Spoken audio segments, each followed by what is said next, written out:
Things are gonna get crazy!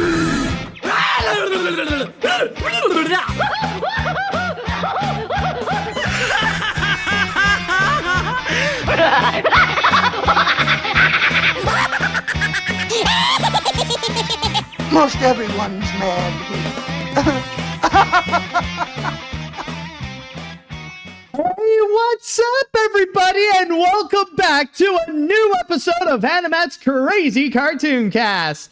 How is everybody doing? Hey, it's been a little while, hasn't it? And by the way, for those of you who are American, I hope you all had a nice Thanksgiving during that time. Oh, and quick side note, thank you so much, JF, for being the surprise new fish right at the start right over here. Definitely a nice way to go and begin this episode. Oh, and Jay Monty as well. Holy crap.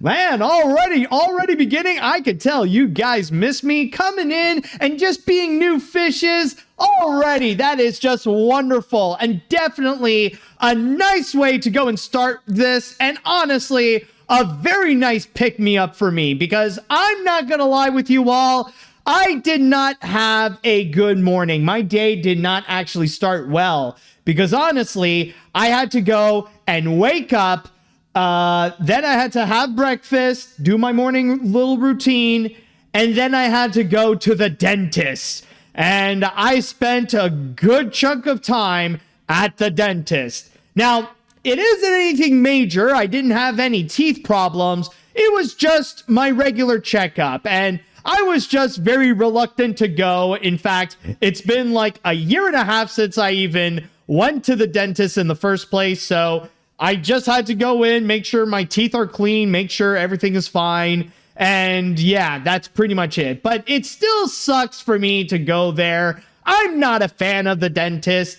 And now I feel like I came out with my mouth feeling weird. You know, like when they make sure your teeth is all clean, that they got rid of all the plaques and all the gunk that's in your mouth. And now like you come out feeling like your teeth is weird. This is like, are my teeth round? I don't know. I feel like there's something missing that should normally be there. That's a part of my teeth.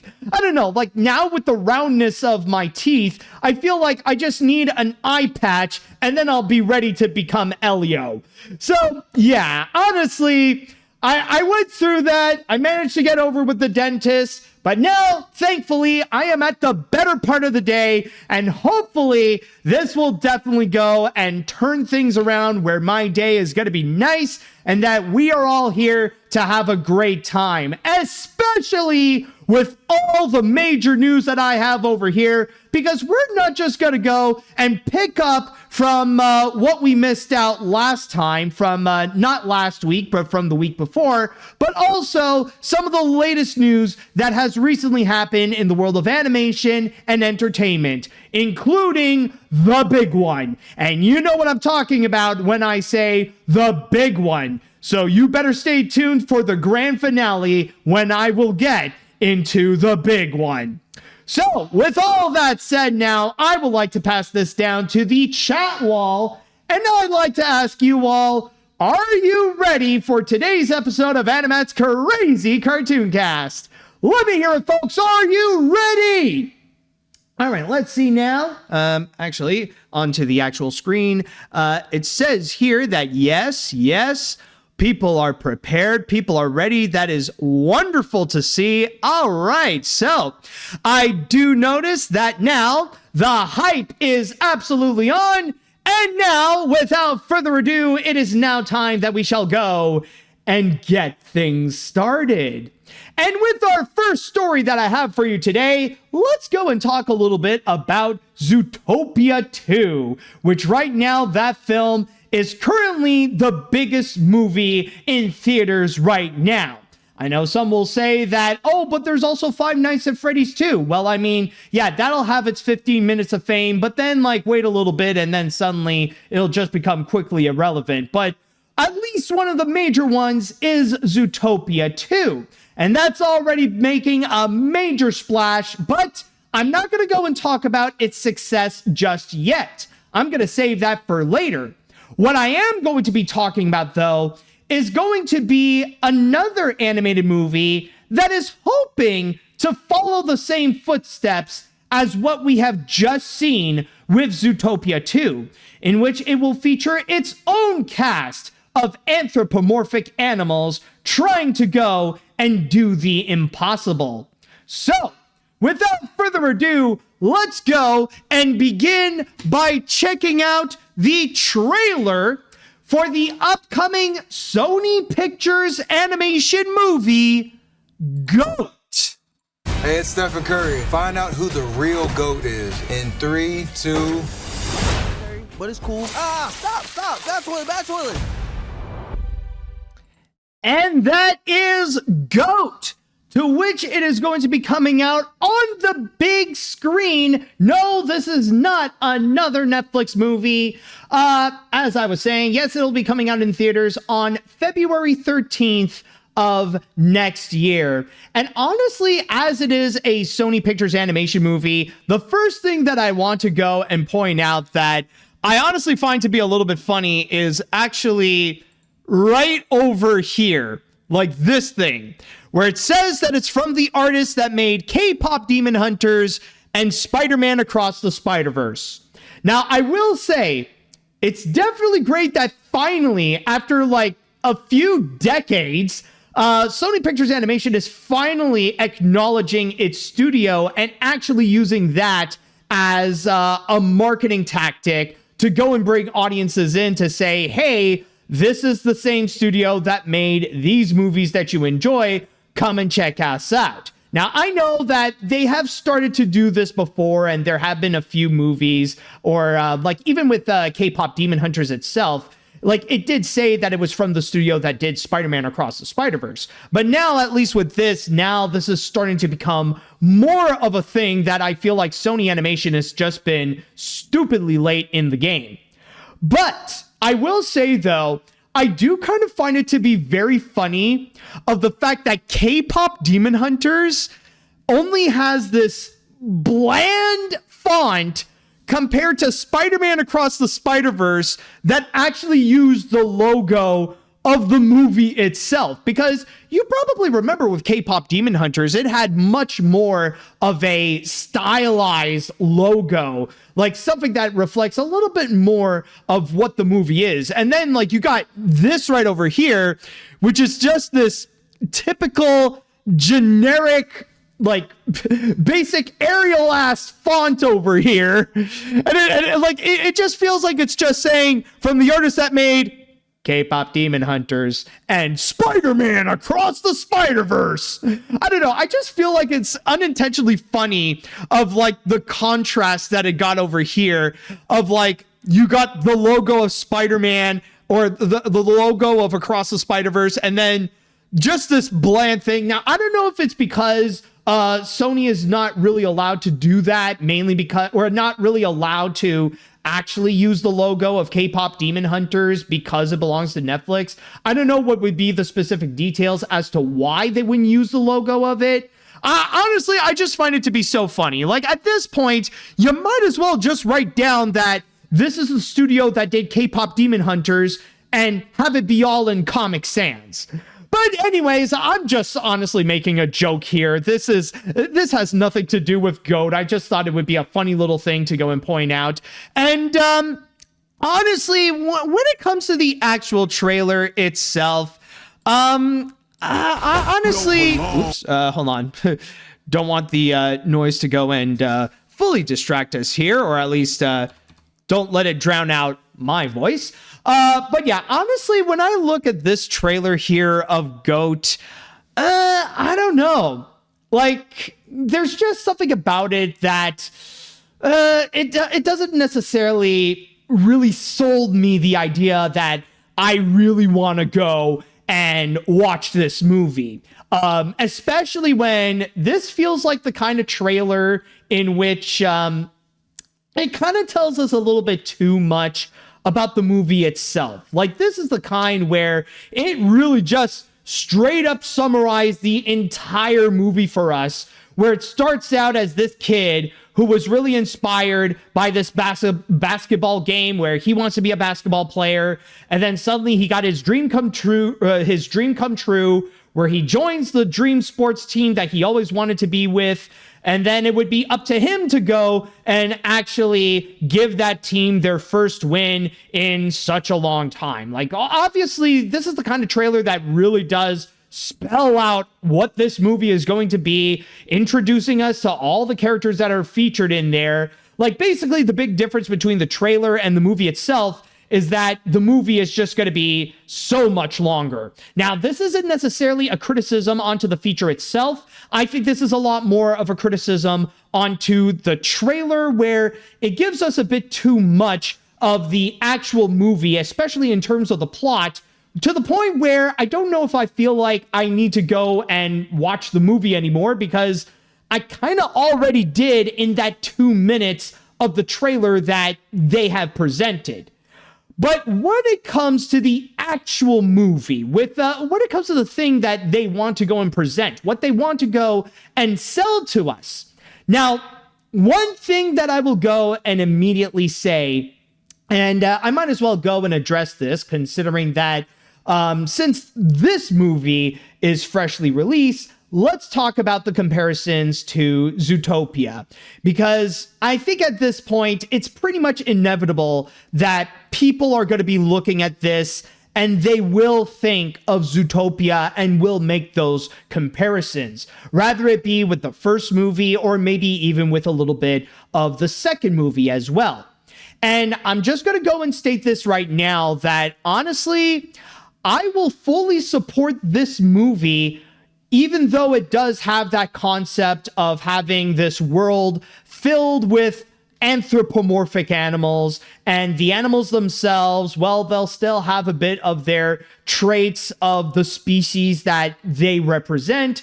And on top of that, they will stay accurate to the different sizes that they do have. So yes, in terms of the world building, in terms of the concept of the kind of movie that this is, in terms of like how they play with the characters and stuff like that, yes, it does feel a lot like what Zootopia has done, but I'm not gonna go and take this movie down for that. Honestly, it's not, like this is a pretty common aspect that we've seen a lot in animated features over the years. Even Zootopia itself is not the first to go and actually create a film with that specific kind of concept. And if Sony wants to do its own spin on that idea, on that kind of animated movie with anthropomorphic animals, honestly, I'll let them go. Well, I mean, I don't have a choice to like let them go and do it, but honestly, I'll support them if they want to go and do that. So honestly, in terms of that world building, in terms of the concept of their version of anthropomorphic animals, I'm perfectly cool with it, especially with the animation itself. It looks like they are presenting a lot of great potential ideas, especially with the mixture of how this is a sports movie with basketball. But with that said, though, if there is one major issue that I have with this, is that I actually do feel like this is a ripoff of Zootopia. Now, I know it sounds like I'm absolutely contradicting what I said, but I am saying this not because of the world building, not because of the fact that this is a movie with all the anthropomorphic animals, but it's honestly because of the story. The story itself, now it feels like it's really following those same footsteps as Zootopia. And that's where I have to go and draw the line and say, okay, hold up. Because let's look back at what this movie is. Let's look back at what the trailer has presented us with Goat. What is this movie about? Well, in here, you basically got this small herbivore character who has big dreams where he wants to go and get into this dream job that he has. But the problem is that dream job is usually reserved for bigger animals. It's usually reserved for like larger animals like what we see here with rhinos and giraffes and big cats and stuff like that. It's usually them who would go and actually play this basketball game, or in the context of the movie, war ball. But the goat is still persistent. He still wants to go and follow his dreams, and he is able to go and actually achieve them, where he does join the war ball team.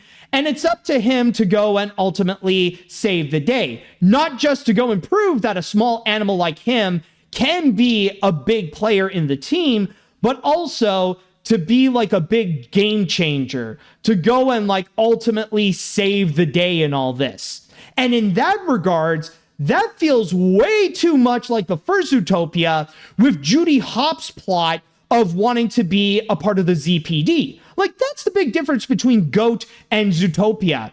Just replace the bunny with a goat and replace the police force with basketball. And that's basically what you got over here. Now, the only thing that GOAT doesn't have that Zootopia has a lot of is that there's also that additional plot line where there's an element of mystery. And then there's also the social commentary aspect of it. Like, there's a lot more that Zootopia would go and offer that we haven't seen yet in this trailer here of Zootopia. So at that point, oh, and by the way, thank you, Metaral, for being the new fish here. Holy crap. You guys did miss me. I didn't expect I would get so many new fishes on this episode or this early on. But anyways, back to what I was saying. I just feel like right now, based on what we are seeing with this trailer, there's just too many comparisons to Zootopia, where it kind of makes it feel harder and harder to feel like, why should I be watching this when I should go and watch Zootopia again?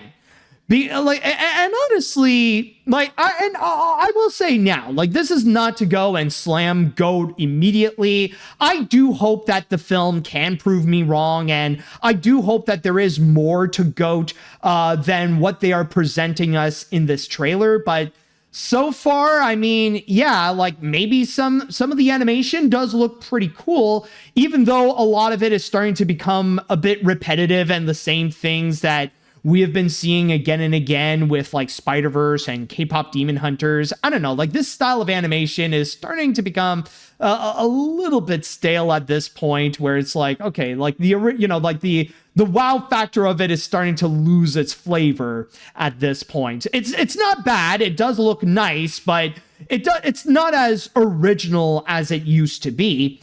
But outside of that, though, I am hoping that they could present more, but from what we are seeing right now, I just don't feel that impressed by it. So, yeah, honestly, overall, I hope I'm proven wrong, but I'll just say so far, this trailer at best feels like it's just presenting style over substance. So the trailer itself, for me, it didn't do a great job in selling me this picture, especially when it reveals way too much. And it's just showing a lot of what we've already seen with Zootopia, except replace the theme of police with basketball. But if you are still interested in checking out GOAT, then keep in mind that the movie shall be coming out on February 13th of next year. And with that said, now I would like to go onto the chat wall, and I'd like to ask you all, what did you think of this GOAT trailer? Do you guys disagree with me and you actually really enjoyed this one and you're hyped for this movie? Or are you guys a bit iffy and you feel like, I don't know, you're not convinced fully yet? Or maybe you do agree with me where you see a bit too much of Zootopia in this. In fact, I will go and let's see if I could go and do a poll right over here. Yes, I can. Good. All right, so I will go and ask you all, did you enjoy the trailer of GOAT? So I'll write down yes, and I'll write down no, and I'll see what you all have to say over here.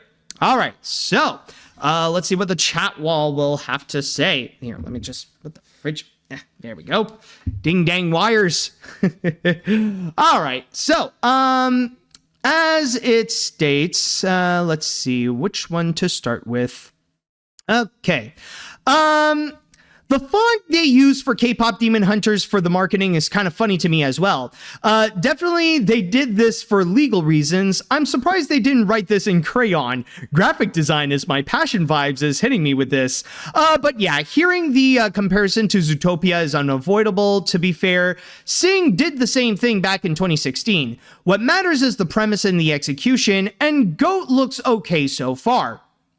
You know what? That is perfectly fair. I mean, like to be fair, even I will admit, I'll definitely take Zootopia over Sing any day of the week, but I will admit, I did enjoy the original Sing. And I mean, it managed to do fine on its own, and hopefully, and like I said before, I definitely have my doubts with GOAT, but I am hoping that I could be proven wrong with it, and it could turn out to be a lot better than what I'm thinking right now after experiencing this trailer. Like, I want this movie to be good. It's just, well, the trailer is not really doing a good job to tell me that. All right. Anyways, let's see. There should be something similar to Pee Wee Herman's reaction to the secret word, where if the goat does his human scream, they should do a loud cheer outside of the theater or pop a champagne bottle or something for ironic purposes. Yeah, honestly, I can imagine for many people that if the GOAT movie does not do an actual goat scream, then honestly, that will be like a bonus point. Like, whatever is your ranking, make sure you give a +1 for not using the goat scream.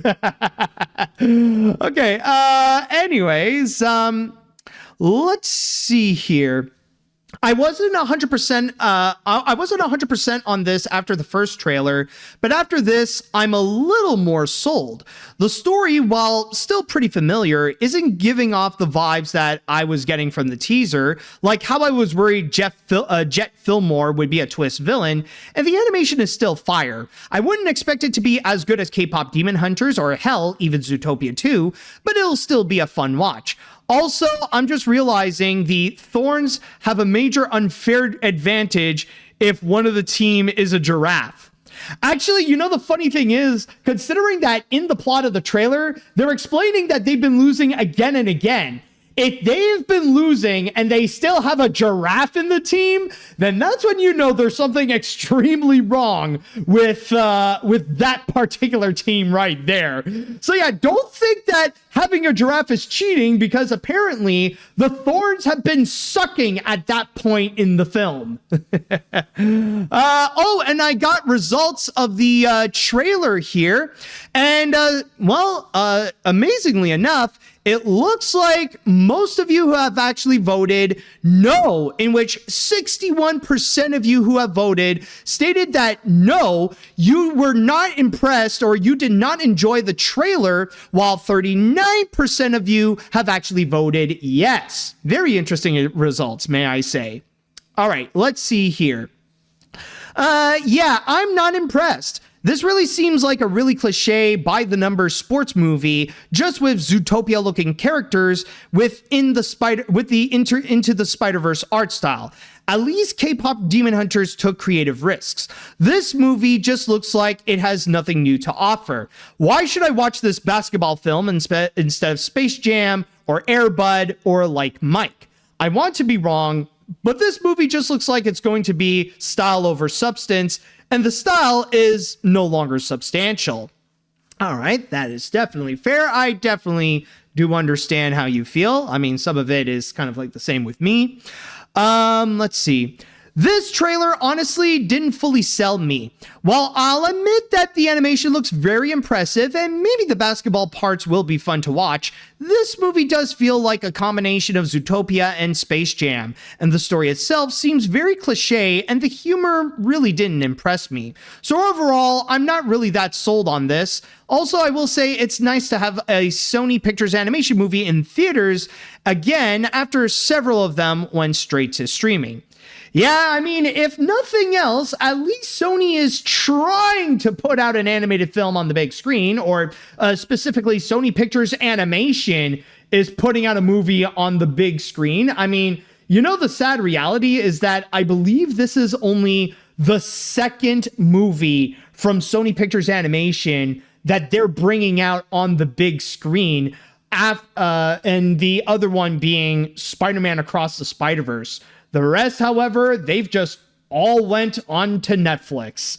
You know, I know a lot of people gave a lot of crap to Disney back during the pandemic when they put out some of the Pixar films, but at least like nowadays, Disney is trying to help out with movie theaters. I mean, sure, not all of them work out, but I mean, at least they're trying to throw them a bone. I mean, which is a lot more than I could say about than what I could say about Sony Pictures Animation. All right, I got time for one more comment to go and read over here. So I think I'll go with, I'll go right over here. So, let's see. Yeah, I don't know about this either. It feels like another random sports movie almost every film does these days, with extensive humor, kind of like Zootopia meets Space Jam without any IP references. Nothing wrong with that. But the main issue, it just doesn't sell me into it, since it seems obvious how predictable this might turn out. There is a chance I would give this a watch, but more just for being a popcorn flick than anything anticipating, if I'm being honest, or a rental at best. Yeah, honestly, I wouldn't blame you if you feel like this is the kind of film that you'll just wait until it comes out on Netflix. It doesn't feel like the kind of film that it's a major priority to go and check out on the big screen. But I will say, it is interesting to see that we've gotten a bit of mixed results. There are some enthusiasm for this movie, but at the same time, there is a bit of doubt that is presented as well. And if you are still interested in checking out GOAT, then keep in mind that the movie shall be coming out at the start of next year on February 13th. All right, now we're going to go on to our first break, and when we do come back, well, I'm going to do something very different. In fact, this will be a little bit of a new idea for AniMat's Crazy Cartoon Cast, and I will just say that for you people with autism out there, this next segment will be especially for you. Welcome back, everyone. Now, when it comes to our next story, I'm going to be doing something brand new for AniMat's Crazy Cartoon Cast. And this is actually something that I've already done a few days back, and this is going to be to go and present to you that little thing that I actually did, which is an interview. But back to what I was talking about, for this specific segment right over here, what I want to go and explain to you all, excuse me, just to need to get that out of the way. But yes, as I was saying, yes, this segment is specifically for people with autism. Or if I may go into detail about it, this is specifically for people with autism who dreams to become a writer for animated shows or for the big name animated shows out there. If that is your big dream, that one day that you can get a chance to go and actually become a writer for either Disney or Nickelodeon or Warner Brothers or anything like that, then you need to pay attention right now, because this interview will go and present a golden opportunity for you, as well as probably become a hero of autism out there, so that you could go and actually contribute to go and provide more autistic representation in animation. And to go into further details of what I am talking about and how you can possibly go and make that dream come true, well, have a look at this interview right over here. All right, so I have a special guest here that would like to share with you all a very special project that he has. So would you like to introduce yourself and the project that you have working on right now? Yeah, hi, Matt. My name is Britton Payne. I am an animation attorney in Hollywood, and that is not why I'm reaching out to you. I'm reaching out to you because on the side, for years, I've been speaking about the intersection of autism and pop culture and trying more broadly to figure out how to get more explicitly autistic characters into kids' pop culture, with the idea that having more autistic characters interacting meaningfully with the characters that we know will help neurotypical kids figure out better how to interact with their autistic peers, and have more empathy, make a lot of kids' lives a little better, teach them a little bit better, so that when they grow up, they know better how to function in a society that's going to have autistic adults. And so one of the ways that, behind the scenes, I was talking to various executives and things. I've been speaking at Comic-Cons, topics like autism in comics and authentically creating autistic characters. And this spring, I figured that I wanted to formalize it. So I founded a nonprofit called the Autism Scene. And it is dedicated to getting more explicitly autistic characters into kids' pop culture. And the first initiative, just because of my background as an animation attorney, I'm going to run, and I'm currently running, a competition called the AuSPEC Awards. AU is a sort of common prefix for autism, and SPEC is for spec script. It's a kids animated spec script competition. And that's why I wanted to talk to you about it, because it's obviously an area that, you and the people who listen to your show care a lot about and know a lot about. So in the hopes that first maybe we'd find people to join the competition, but then also we'd get feedback and just general awareness of the topic among people who care about animation. So the AuSPEC Awards it's a pretty simple competition. It opened just on Monday, December 1st, and it's going to be open until the end of January 31st. And you pick a show that currently exists that's hopefully going to continue to be in production for another couple of years. We have a list of those on the website if you're curious what shows we're talking about. But they're kids animated shows that are in production. You do an 11-minute spec script, a speculative script, for that show where you make up an episode. It's not fanfic, it's meant to be an authentic episode of the show, and and also not meant to be like a very special episode. It's meant to be just an episode that seems like any other episode. But the hook for the competition is it has a series regular, meaningfully interacting with an explicitly autistic character. You write the script, you do the $25 submission fee, which is a donation to the Autism Scene, and then we'll take the script, and you can just generally feel good about it. The application is at theautismscene.org, where you can find out a ton of details about it. And then the people who win, we have a $5,000 grand prize. The award ceremony is going to be on April 2, 2026, which is World Autism Acceptance Day. Or sometimes people say World Autism Awareness Day, depending on what your preference is, I guess.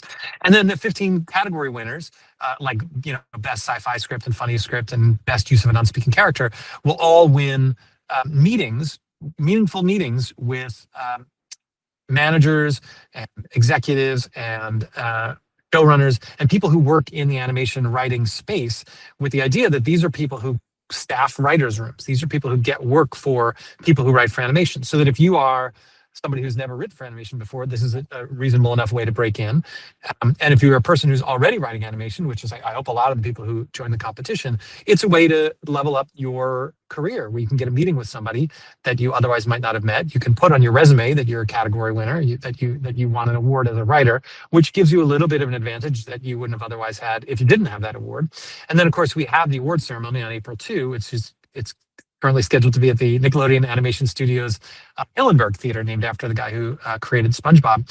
And that event, you'll get the opportunity to meet with a lot of these people, rub elbows with like-minded folk, and have what I hope that eventually it will feel like the animation prom, that it'll be the kind of an event annually that everybody wants to go to if you're in the animation community. So that's broadly why I'm here with you, Matt, today, because I'm excited about the Autism Scene and the AuSPEC Awards competition, which is ongoing now for people who want to write or who are already writing for kids' animated series, television series. Very nice. Now, I did look up your background and what the Autism Scene has managed to do in order to go and bring out more autistic representation in animation. Like, not autistic coded, but like actual characters that, like, they are canonically autistic. Like, from what I've seen here, you helped brought an autistic character to Ada Twist Scientist. You also got a character named Twyla Boogeyman in Monster High. And those are just a few examples that you've managed to help bring to life with your with the Autism Scene. Now, what I like to know is that with the AuSPEC Awards, you mentioned how there are these prizes, or that the winners would get to have an opportunity to go and meet up with these creators or showrunners or managers and stuff like that. Is it possible if you could share with us who those people are, or who, like, what is the opportunity that the winners would get to meet for this AuSPEC Awards? I would be absolutely happy to talk about. First, let me say that I am certainly doing what I can to bring those characters you mentioned to light. The Autism Scene did not bring them to life.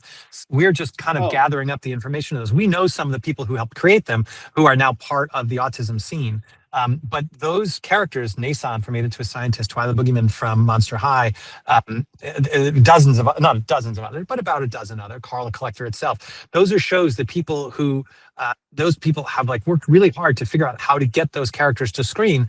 And I'm trying to sort of help push their efforts along and make sure that the path that they have figured out is a path that can be repeated and expanded to other places, so that it's not Carl the Collector is a PBS show. So it's a well-meaning, educational, devoted network and production studio that is ripe for something like having an autistic lead character in a kids animated series. But I want to make sure that it tries to get everywhere, to every single kind of a show, so that it's not just on the shows that have that kind of an ethos, but it's on every show, because autistic people are everywhere, and we should have autistic characters everywhere in our kids' pop culture.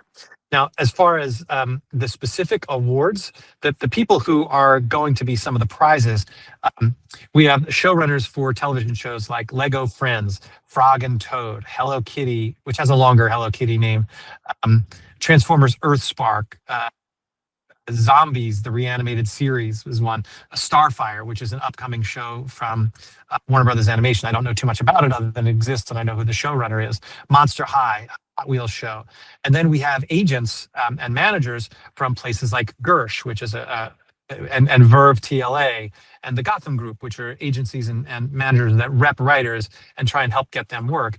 And then there are creative execs that we're hoping to get. We have lined up some of them already from Amazon Kids Plus Originals, and from Netflix, and from Warner Brothers Animation, and from Disney. So these are some of the people and the places. It's not just people who have been successful in this business, but who are currently active and currently placing writers, because my Rolodex is such that I can figure out who can be the most helpful. I don't even know if they're necessarily the flashiest names that you could find, but they are the ones who, if you're trying to build your career as an animation writer, that you definitely want them to know who you are. And that's an incentive to join the competition, the AuSPEC Awards.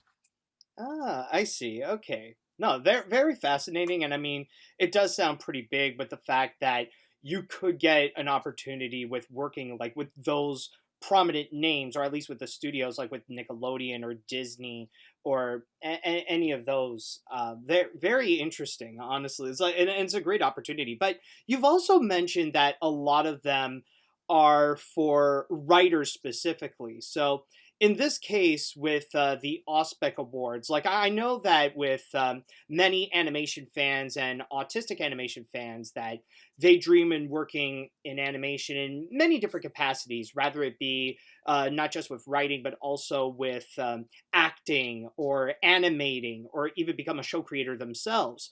With the AuSPEC Awards, for now, is it just focus on writing, or do you think that maybe in the future you could go and expand to help autistic people work in animation in varying capacities?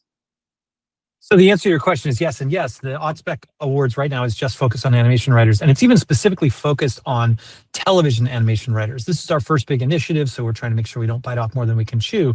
And we know the Rolodex that we have. The hope is that it will go well and we'll be able to expand it. But there also are other organizations out there that help autistic people find their way into Hollywood and into animation.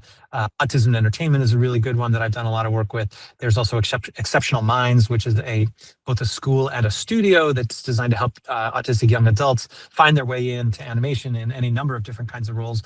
And then there are other organizations, Spectrum Labs and others that I've done a little bit of work with, that are designed specifically to help autistic people find their way in.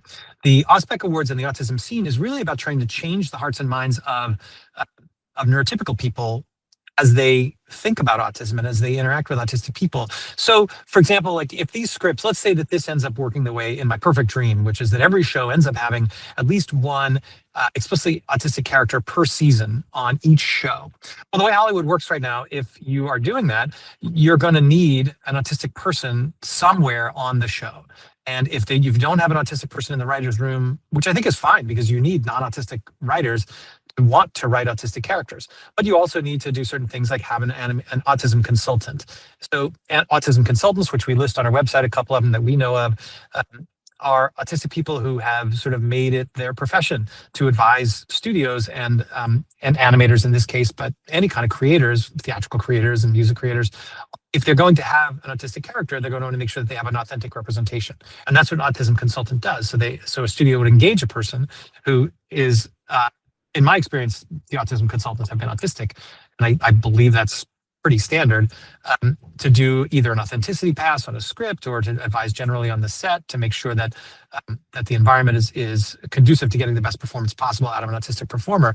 And then that's the second part of it. If you're having an autistic character, in recent years, the trend both in animation and in live action, at least in this stuff that I've been involved in, has been to have authentic casting as well. So if you've written an autistic character, you're probably going to have an autistic performer. And if you don't, you might find yourself wishing that you had, for both just to make your product better, but also to make sure that everybody feels included fully.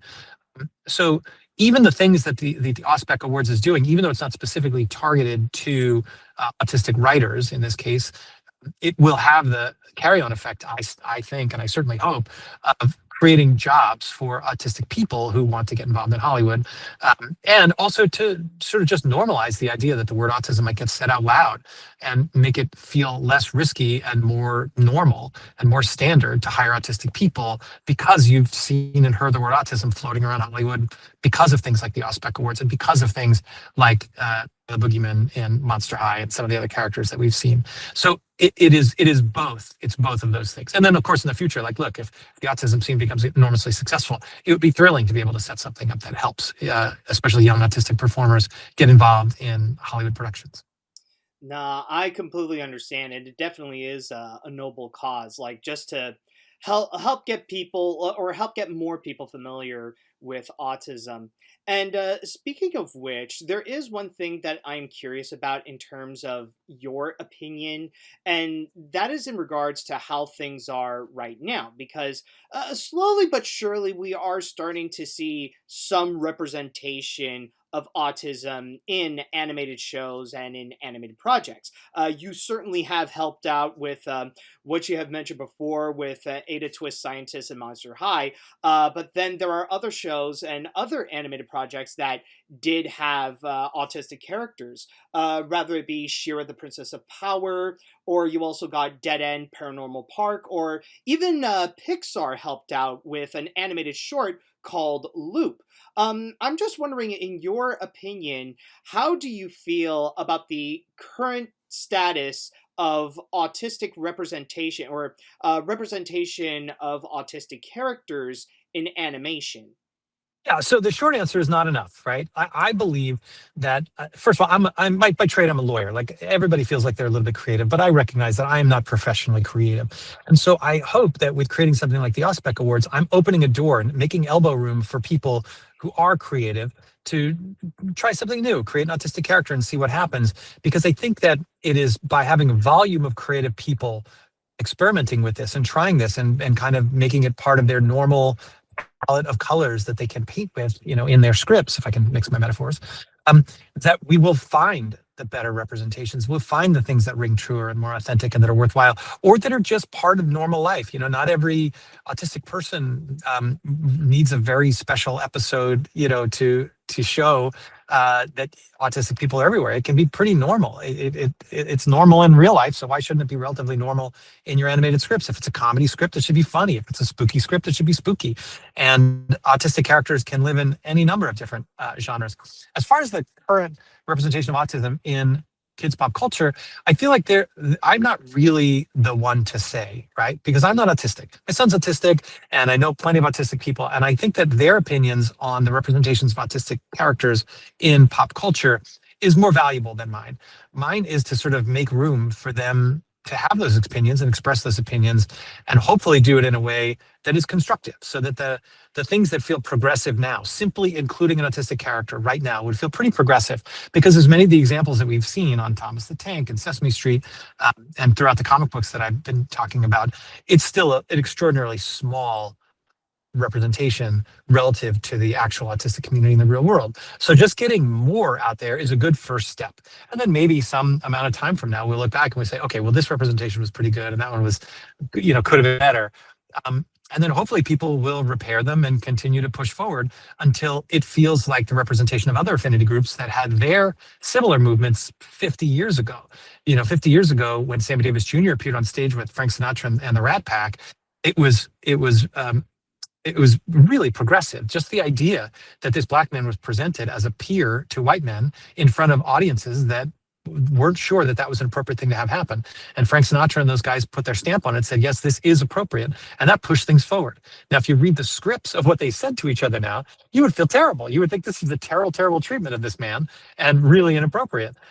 So that's my hope with autism as well, is that the representations that we can just get on TV and get into kids' heads now will be a step in the right direction, which means that further steps will take us farther away from where these initial representations will be. 20 years from now, I hope people look back on the things that I'm saying and they say, oh, he's so old-timey, because that means things will have moved forward. No, I completely understand. And hopefully we will see more that will show up. But to get back into the AuSPEC Awards, I would like to know, considering that you are asking people out there to go and participate, not just to get their scripts into it, but also to go and vote. Can you describe a little bit about what people are getting into if they want to go and put out their votes? Like, are there several categories that we have to check into? Or is there like a whole process? I would like to know, like, what would people expect if they want to help out with the AuSPEC Awards? That's great. We would love for people to help out. First and foremost, to spread the word. We are having our judging process is going to be that the scripts get turned in, and we have a team of people who are readers. There are a lot of people who read for contests like this, and professionally or at least part-time. And so we're going to have those folk come in and help us sort of sort things into the different categories. We're also going to have autism consultants do readings of the scripts just to make sure that the representations of autism or to give us our opinion on the authenticity of the autistic characters in the scripts. And then we're going to have, I like to describe them as luminaries in the industry, take what we sort of whittle down to the top, 3 or 5 in a category, and let them take those 3 or 5 and figure out which they think deserves the award for best. So we'll have a bunch of finalists, and then we'll have the winners in the category winners, and then it will all whittle down to the grand prize, which will get this $5,000 cash prize. So we have people who are going to be some of the people who are the luminaries that I'm talking about, who are going to be the presenters, are people who have been like running the DC animated universe for the last 10 years or so. One of the producers of the DC animated universe is going to be deciding best adventure script or spookiest script or something like that, and trying to find our way to making sure that the people who are making the final judgments are people who know those categories really well. Ah, I see. Okay, that definitely sounds cool. And I mean, like, hopefully it will be a pretty easy process. It's not like a long script and it's like hours of like investigating into. Well, that's what we wanted to do. We wanted to make it relatively easy for people to enter, because we want people who have even an inclination to write to try. So it's an 11-minute script. It's not a full feature film. It's of an existing show. So you don't have to do any world building. The world is already built. You can just watch a couple episodes. And it's in 11 minutes, you can only have so many lines. So your representation of your autistic character can be simple. It can be as complicated as 11 minutes will let you be. It can be personal. It can be generic. You get to figure that out as a writer. You get to do your own research, but the research will only have to turn into 11 minutes of content. Now that can be kind of tricky. Can you tell a whole story in 11 minutes? That's the skill of writing. And can you do it in the authentic voice of the show, so that you're not writing an episode of Scooby-Doo and it feels like an episode of Star Trek or something like that, you've got to sort of have that skill. But that's, who knows who has that skill, and that's what the competition's hoping to find out. There's not an opportunity right now for the general public to vote on the shows, although that's a really cool idea. I don't quite know how I would wing that, especially as a copyright attorney. That might be a bridge too far, but hopefully at some point, maybe that's something we can do. Nah, hopefully. So, where can we go and actually participate? If people want to go and actually submit their votes, if they want to help out with the AuSPEC Awards, where can they go? Well, if people want to submit their scripts, they would go to the autismscene.org, which has a bunch of buttons on it. You can go specifically to AuSPEC Awards. Excuse me, you can go specifically to the autismscene.org/AuSPEC, AuSPEC, or you can just go to the autismscene.org and find the buttons that will lead you to the AuSPEC Awards competition. And that's where you'll see there's the donation for the $25 fee button and the submit your script button, which will take you through a form. You'll upload your script as a PDF without your name on it. We want it to be anonymous. But we have all other kinds of questions that we get the name of the script and stuff, just so we can sort things and keep track of things as we go through the judging process. And hopefully all the information is there that you're interested in, including all of the different categories that you might win. Oh, wow. Okay. Now that sounds great. But with that said, honestly, I think I'm good with all these questions here. And I think we got a clear answer of what is happening with your plans with the AuSPEC Awards. So I just want to say thank you so much for joining us on this. Any final words that you would like to go and say? Matt, it's been a pleasure being on your podcast. And I just hope that people see this as an opportunity to maybe get involved in actually making a living as an animator, or as an animation writer at least, by seeing the contest as an opportunity to participate a little bit. They say that anytime anybody gets into Hollywood through some new door, they close the door behind them. And so we're trying to make this a new door for getting into Hollywood if you can. And if you're already here, a new door for upping your career. So if you're somebody who's interested in writing animation, maybe here's a good little motivation to try.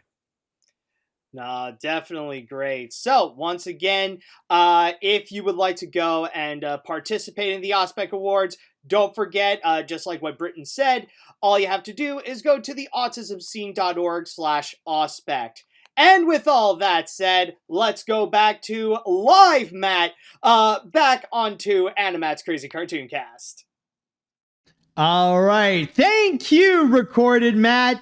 And also a big thanks to Britton Payne for that opportunity and to have that great interview about the AuSPEC Awards. And just like what he said, if you would like to go and submit a script that you would like to be part of the Autism Award contest, then all you have to do is go to the autismscene.org/AuSPEC.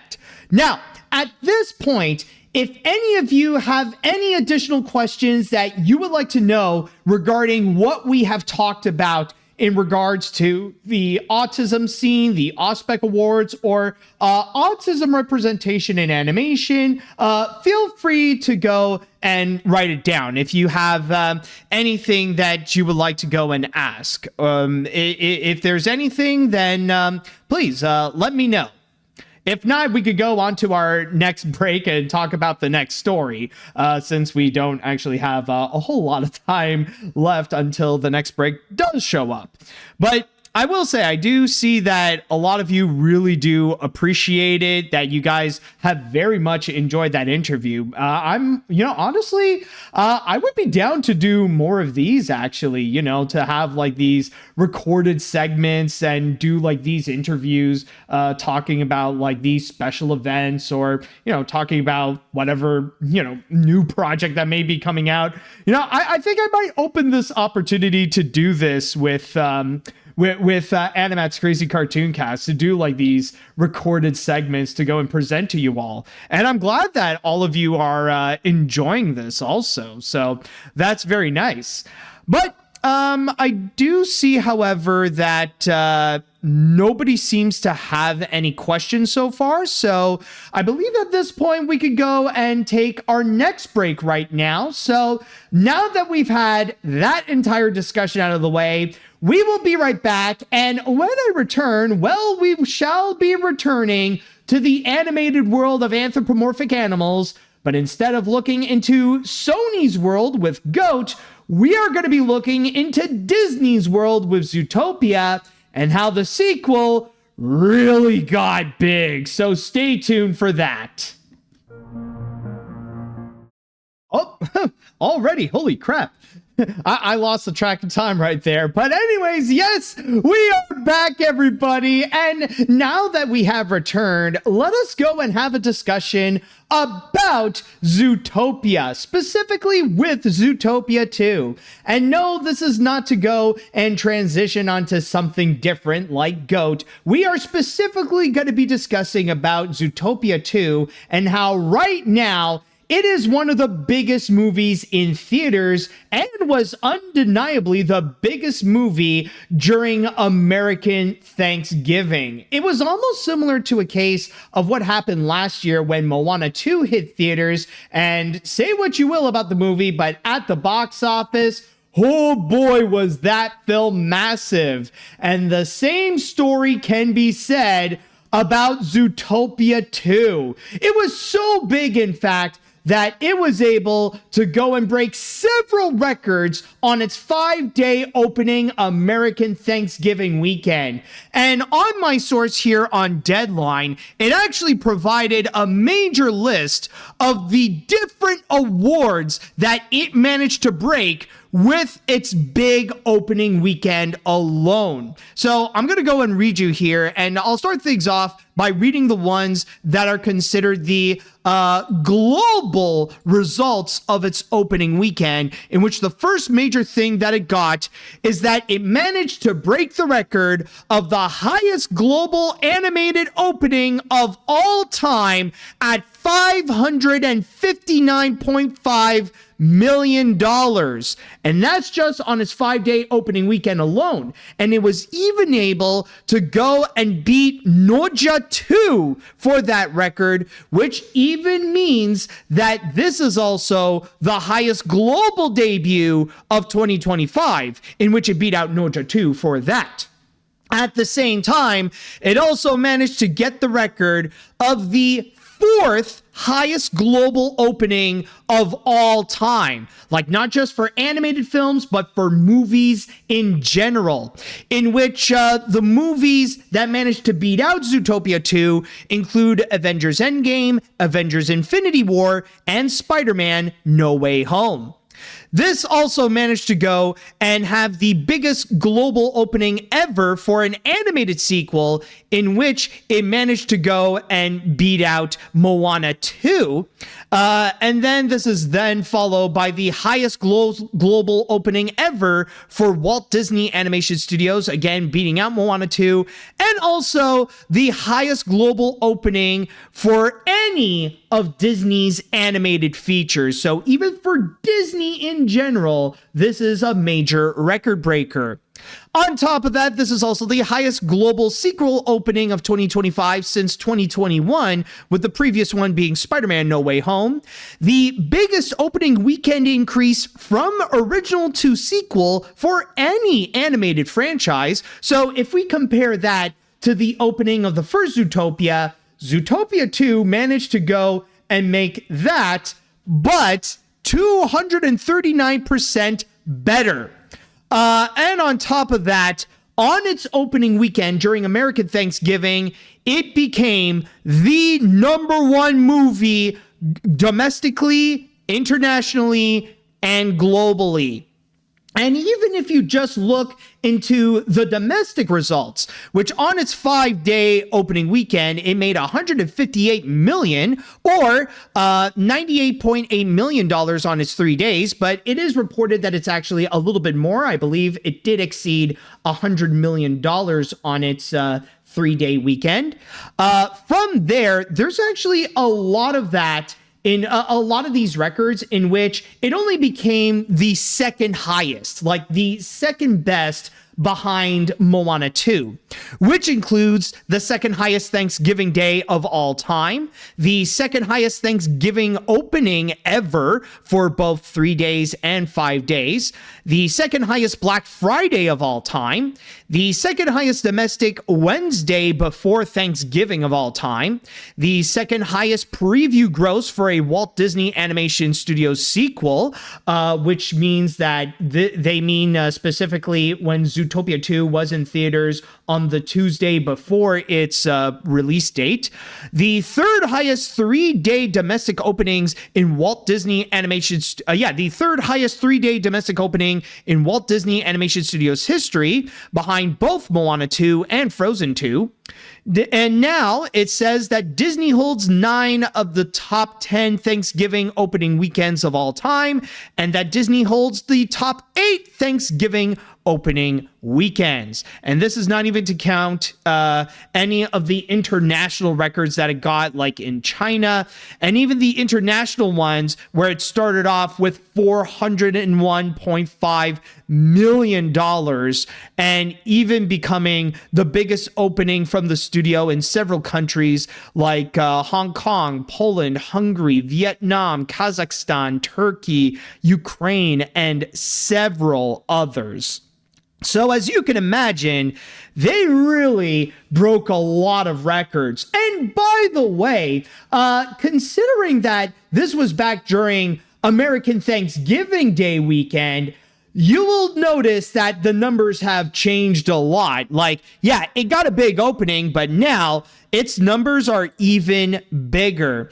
And if I could go over here to Box Office Mojo, it is stated here that as I am recording this, the box office total that Zootopia 2 now has is $220.4 million domestically, $695.3 million internationally, and a worldwide total of almost $915.8 million.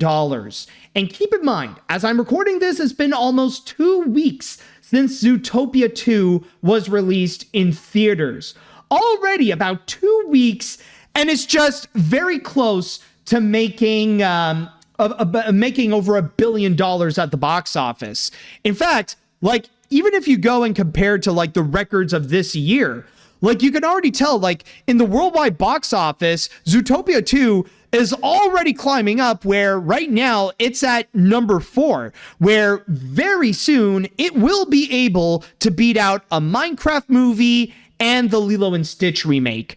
Rather, if it can go and beat out Noja 2, however, that honestly is a little bit of a stretch. You're pretty much asking if Zootopia 2 can make over $2 billion at the box office, which at this point, let's be honest, it is very possible that it could do so, but its chances, I mean, let's not go and say that it's gonna immediately go and do so. But holy crap. What a shocker that Zootopia 2 would go and beat out the records and see audiences go absolutely crazy with it. Now, it's one thing to talk about the reactions, especially when you would find that even social media has been loving Zootopia 2, which is extremely shocking considering how hating on Disney has been extremely popular in the past few years, where suddenly Zootopia 2 came out and that was able to immediately turn things around, where now the bandwagon turns out to be out of love. And when you see those people that still try to be cynical and still accuse Disney of using AI for using their movies, that's when people actually get upset and they would go after those critics instead of using that to weaponize and go after Disney with it. So yeah, already this movie is really turning things around for Disney Animation, or at least for how people on the internet view Disney Animation, instead of just keep on fueling that Disney hate. Now, does that mean that the Disney hate is over? Honestly, I highly doubt it, knowing the internet. It's not like suddenly they're going to love the Moana remake next year. But still, though, at least like we can have this appreciation when we can, that it's great to see that a fun movie like Zootopia is getting a lot of love. And not to mention that for me personally, it's definitely extremely relieving that now I can actually go and watch Disney's latest animated feature, to go and actually enjoy it, to personally have fun, think it's good, and actually, have a great time with it, go and make a review, have a few criticisms, but give it a lot of praise as well.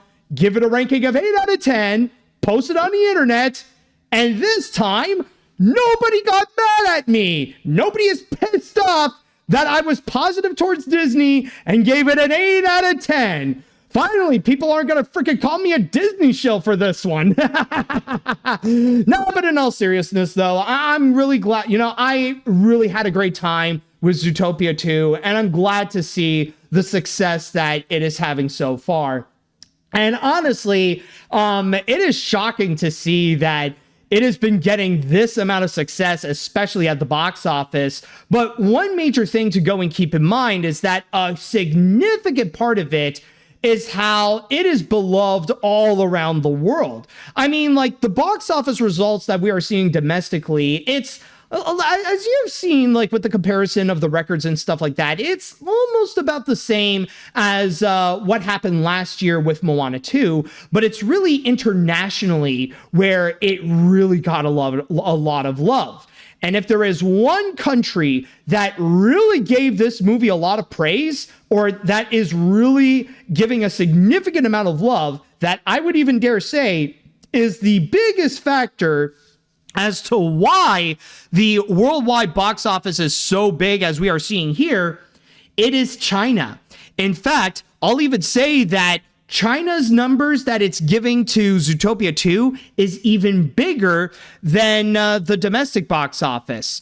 In fact, let me just go over here where, according to Box Office Mojo, China has contributed to about a third of the worldwide total of Zootopia 2's box office results, where it has made $307 million in the country. And again, this is compared to how it did domestically with the US and Canada, which is 220.4. And we have seen earlier this year, we know that when China goes crazy, when China loves something in pop culture, they can go absolutely crazy for it. We have seen this with how much they love Nausea 2. Like, you go to that country and you will see that kid's face is like literally everywhere. And right now, that same love is now being given to Zootopia 2. Maybe not as much. They're not going like absolutely insane for it to the point that right now China would be giving it like $1 billion. But still, though, it is very rare to see even China give that amount of love to a Hollywood picture, let alone a Hollywood animated feature like this one. And I mean, when you do think about China's relationship with Zootopia, it does make a lot of sense, especially with the fact that in Shanghai Disneyland, there's an entire section that is dedicated to Zootopia. Like, you go to Shanghai Disneyland, there is like, instead of like the usual like Fantasyland, Adventureland, Tomorrowland and stuff like that, like one of the places in there is actually Zootopia, where they got an e-ticket attraction that is all dedicated to Zootopia, which is Zootopia Hot Pursuit. And this is not even to mention like the atmosphere where you feel like you're in Zootopia. You can actually go and get some of the like Zootopia foods. Oh boy, my water bottle almost dropped, so I had to go and save that. But anyways, as I was saying, like you could get Jumbo Pops, you could get popsicles, you could get like a variety of Zootopia themed things in there. But there is a reason why they decided that if they want a Zootopia themed land in one of the Disney parks, it has to be in China because of how much they love Zootopia in there. And the biggest proof of it all is what we have seen with Zootopia 2. And on top of that, like maybe you have seen this circling around social media, but there is also the fact that there's currently a trend that's going on where there are very special screenings in China where you could go and watch Zootopia 2 with your pets. And you'll see like a bunch of pictures where you got these Chinese people, they will enter the movie theater and they'll have like their dogs or their cats or just their animals so that they could go and watch Zootopia 2 with their pets. So at long last, after all these years, Disney finally has their answer to the Gentle Minions. Except with the Gentle Minions, that's more of a popular thing that happened in the US. But in China, though, they kind of have their version of it where there's a popular trend happening that requires them to go and participate by buying a ticket to go and watch Zootopia 2. And honestly, like thinking about like what's going to be to come with Zootopia, I mean, of course, safe to say that it's going to cross $1 billion. In fact, I wouldn't be surprised if that's going to happen before 2026, or let alone, like, honestly, I wouldn't be surprised if it actually does happen before Christmas. Like, it could even happen much sooner than we could ever expect. Maybe even like in the next weekend, suddenly the box office numbers are going to update, and then suddenly we'll see Zootopia getting those big numbers where it will even surpass the Lilo and Stitch remake. And how far it's going to go, honestly, only time will tell. But considering the very positive word of mouth that it's getting, I can imagine that this is going to be the kind where we will see its success continue even after New Year's, where it's going to continue like in January and February and stuff like that.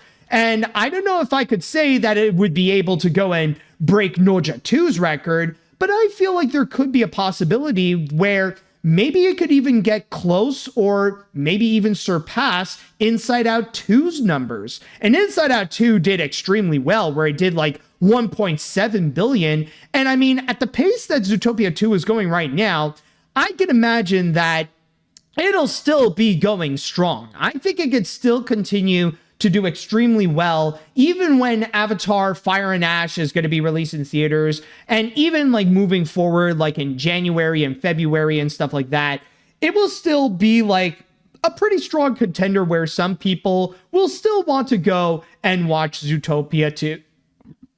Oh boy, I was trying to hold that in, but it just had to come out at some point. But anyways, as I was talking about, there had to be a moment where like, there's going to be times when people will still want to go and watch Zootopia 2 and maybe even have some rewatchability as well. So how far is its success going to go? I think honestly only time will tell, but so far the success that it got is massively big. So I just want to go and say congratulations to the team at Walt Disney Animation Studios for the major success that they have gotten with Zootopia 2, both critically and financially at the box office. So with that said, now it is time. I would like to pass this down to the chat wall, and I want to ask you all, what do you think of the major success of Zootopia 2? And since we are talking about the box office, how far do you think it is going to go? Like, I think it goes without saying it will cross $1 billion, but do you think it will be able to go and get close to the numbers that we've seen with like Frozen 2 or the Lion King remake or Inside Out 2 or maybe even Noja 2? Let me know what you all think. All right, so let's see. It's crazy that a lot of people enjoy Zootopia 2. I mean, this is the most hyped Disney movie since I think for a while. Me and my sister and her friend watched the movie a couple of days ago, and it's worth the hype. I give it the best of luck worth Zootopia 2 to cross $1 billion at the box office. And you are right, Matt. Disney is really getting better. Let's hope that Disney's Hex will do well in the box office, and let's hope that this is the that it will be the first original Disney movie that is good. Since I don't know Encanto. Well, I guess I don't know Encanto, and then it just stops there. All right. Anyways, let's see. I saw Zootopia 2 last Monday, and I really did enjoy it. I was hooked on the world building, the animation was really grand, and the comedy was enjoyable. It's really great to see the massive success that this film is getting, and I want to congratulate the team at Disney Animation for all the records that the film is breaking. Hopefully, this will be the start of the downfall of the Disney hate. Nah, honestly, like, I don't know if this would be the downfall or if it would go and end it. Because really, if you want to see the true downfall of the Disney hate, it would require, well, not just one, but some people to go and actually call out that the Disney hate has always been bad. Like, even when they're going after the live action remakes or going after films like Strange World and Wish, it needs like not just one, but some people to go and stand up and call out to go and say, hey, a lot of these, well, pardon my language, but this behavior that's been going on for a few years is kind of fucked up. So honestly, like, if we are going to see the downfall, it's not just with Zootopia 2 to help change things around, but also it's to hold the people participating in who participated or are participating on the Disney hate to be held accountable. Let's see.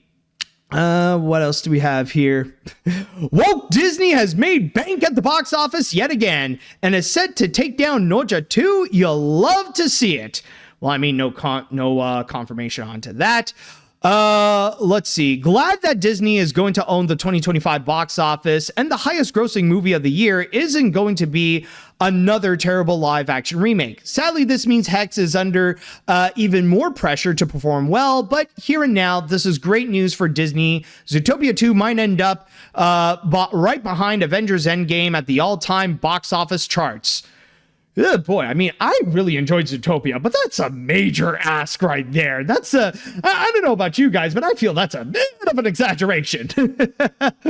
But anyways, all right, let's see now. I'm glad Disney Animation is getting the love they deserve. Major congratulations to both Jared Bush, Byron Howard, Yvette Marino, and the entire Zootopia 2 team at Walt Disney Animation Studios for their success on this sequel. Yes, we talked yesterday. Hopefully my friend's next film at Disney Animation, which is Hex, will also get some attention as well. Not necessarily as big as Zootopia 2, but have the best quality possible. You guys got this. Yeah, I'll say now, it is true that with Hex, there is going to be a lot of pressure. And I'll say right now, I don't think it's going to be as successful as Zootopia 2, since it will be an original animated feature.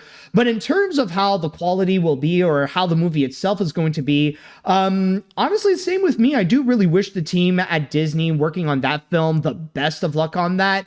And hopefully, like, maybe later, like, well, I guess next year, we will see a bit more of how that movie is going to be. And, you know, hopefully, like, it will come out great and it will come out strong, especially, like, to really make the most out of that Disney magic.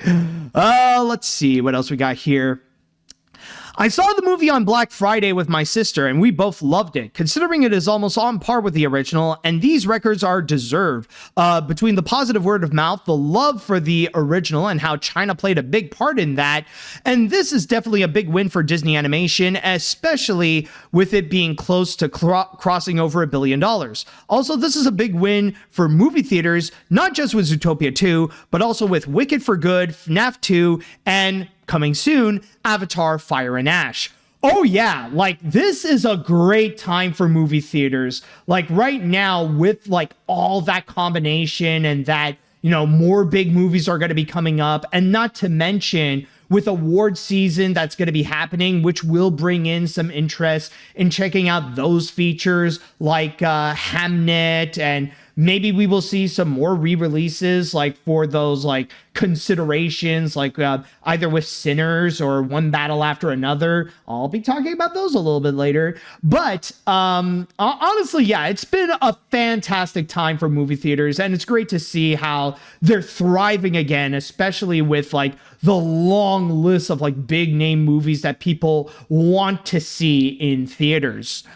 Let's see, any other comments to go and read? What Zootopia 2 has accomplished is well deserved, since I was so lucky to even get an early screening last week, and we all had a blast. My folks even think you should have given it a higher score. They even think it's even better than the first. Just saying as a fact, we're still appreciative, by the way. But that's how good the movie was. Even for me, I think it's the best movie I've seen all year, next to Bad Guys 2 and Wallace and Gromit. All is to question how they'll top next year. We'll wait and see. You know, the funny thing is, some people do think that, like, I was probably a little too critical on Zootopia 2, which is honestly weird, which is like, okay, yeah, like I do have my criticisms, but still though, an 8 out of 10 is still a very good score. It's not something to go and complain about. You know, it's still a movie that I highly recommend that you go and see. So yeah, maybe I'm not like praising it like crazy. And I mean, I will confess, like, it did miss it by like this much to get the AniMat's seal of approval. Like, honestly, the hardest thing for me with that review was that, honestly, I was like teetering over. I was like, what should I do? Should I give it an 8 out of 10 or a 9 out of 10? Honestly, it's like, it's like, I don't know which one to choose, but ultimately I felt like, you know, weighing in the pros and cons, I ultimately went with an 8 out of 10. Which honestly, like, again, maybe it's a little more critical than others, but still a very good score.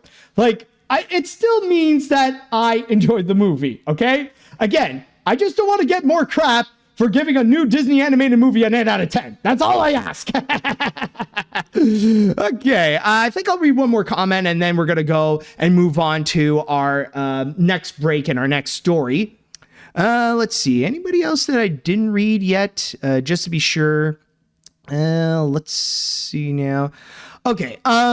Who knew that China's biggest cinematic obsession isn't superheroes nor Vin Diesel's wheels? It's furries, just furries. In all seriousness, I'm incredibly happy that Zootopia 2 is being embraced globally, and it's a well-deserved success for Disney Animation.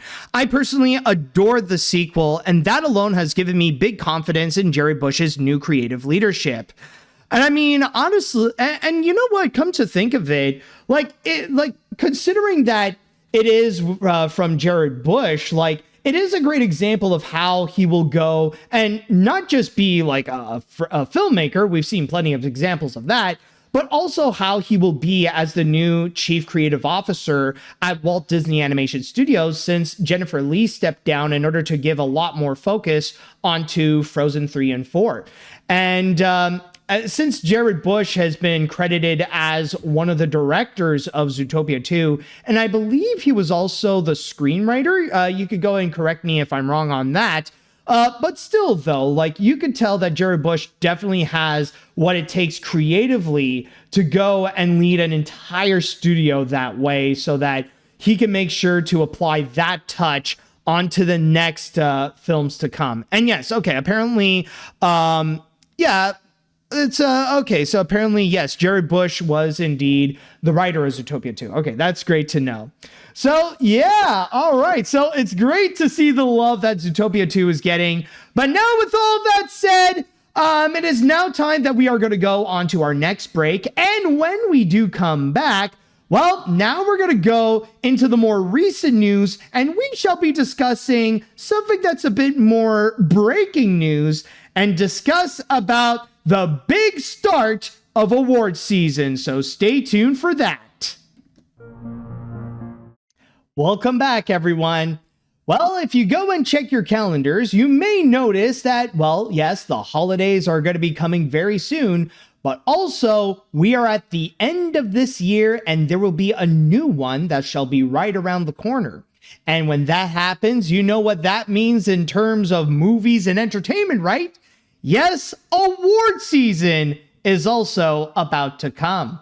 And already, things have immediately started where there have been a few that have announced their list of big winners, including the New York Critics' Choice Awards, I believe. And speaking of that, the Critics' Choice Awards has also revealed their nominations.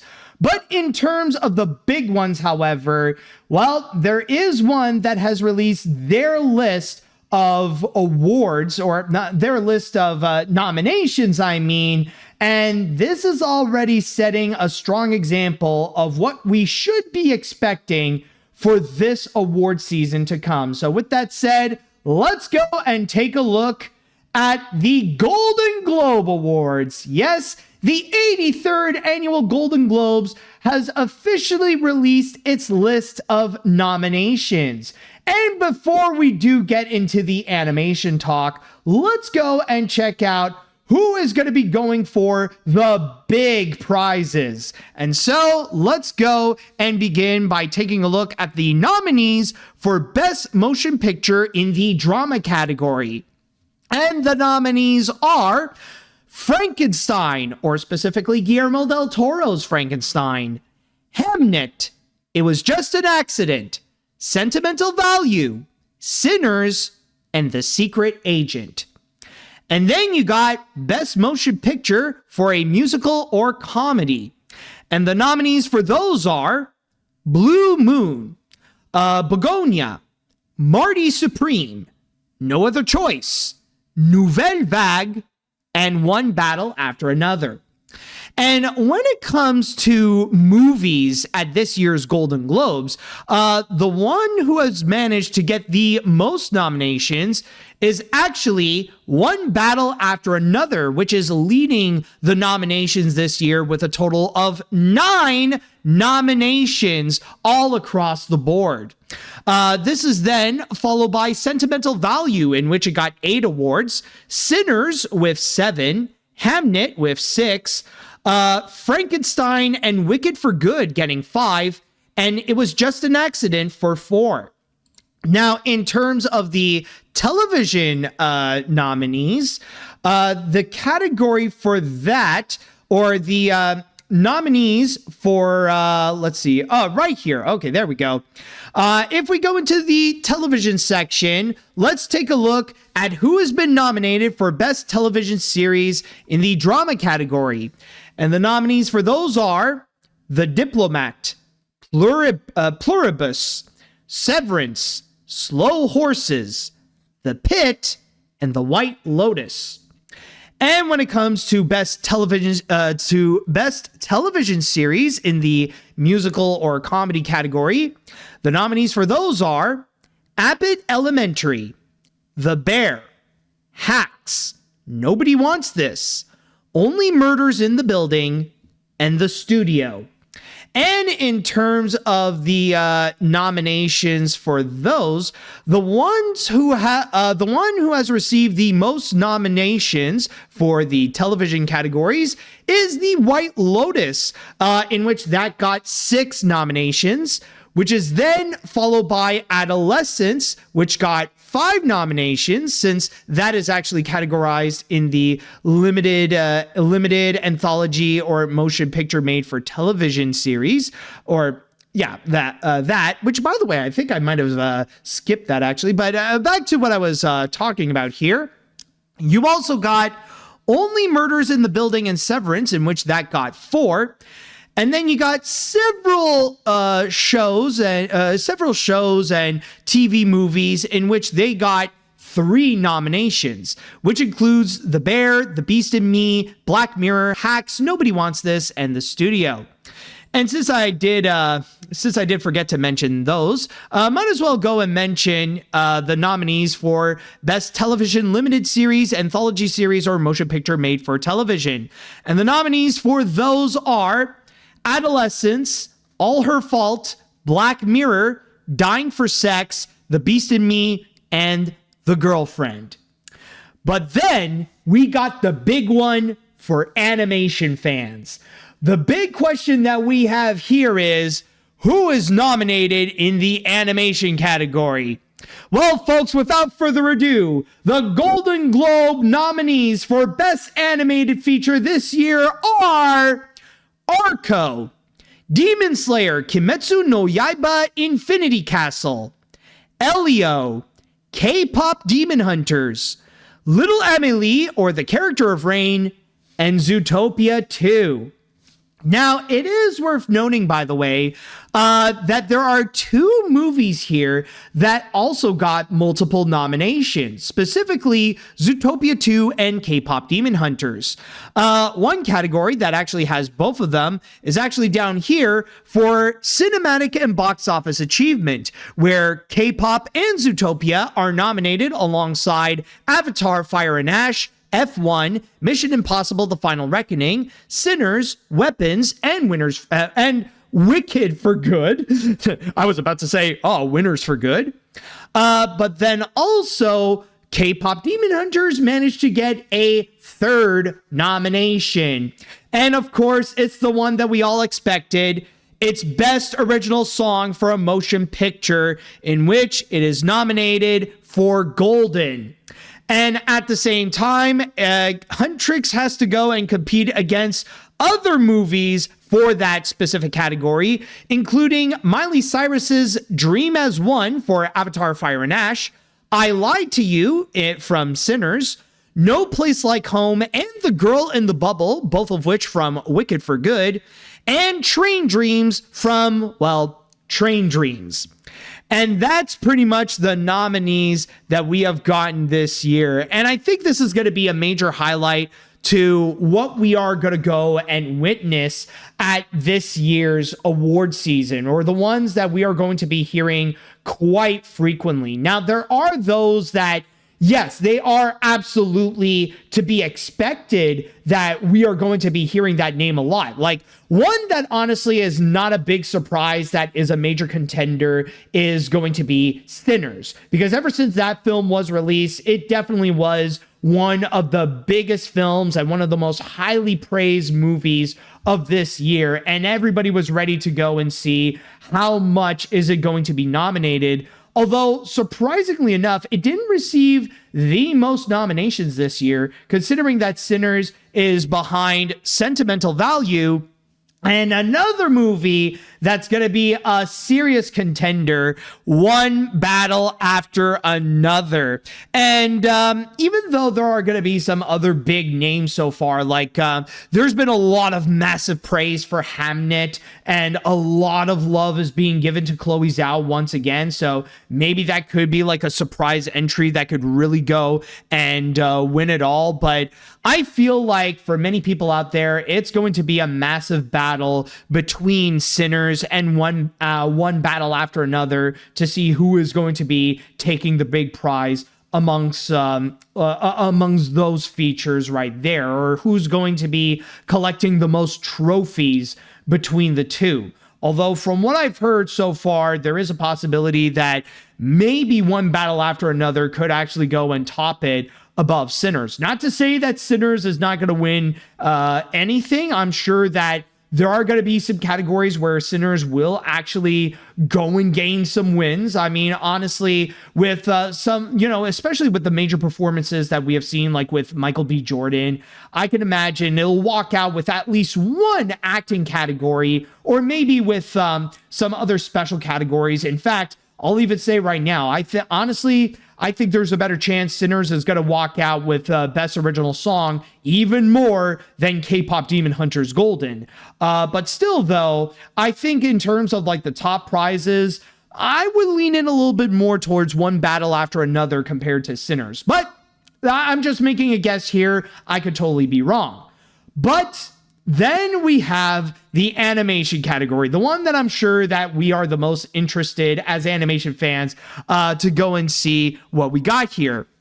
And one thing I am rather surprised about is that it hasn't been that long ago that I actually made my predictions on who I would think would be the nominees for Best Animated Feature at the Oscars.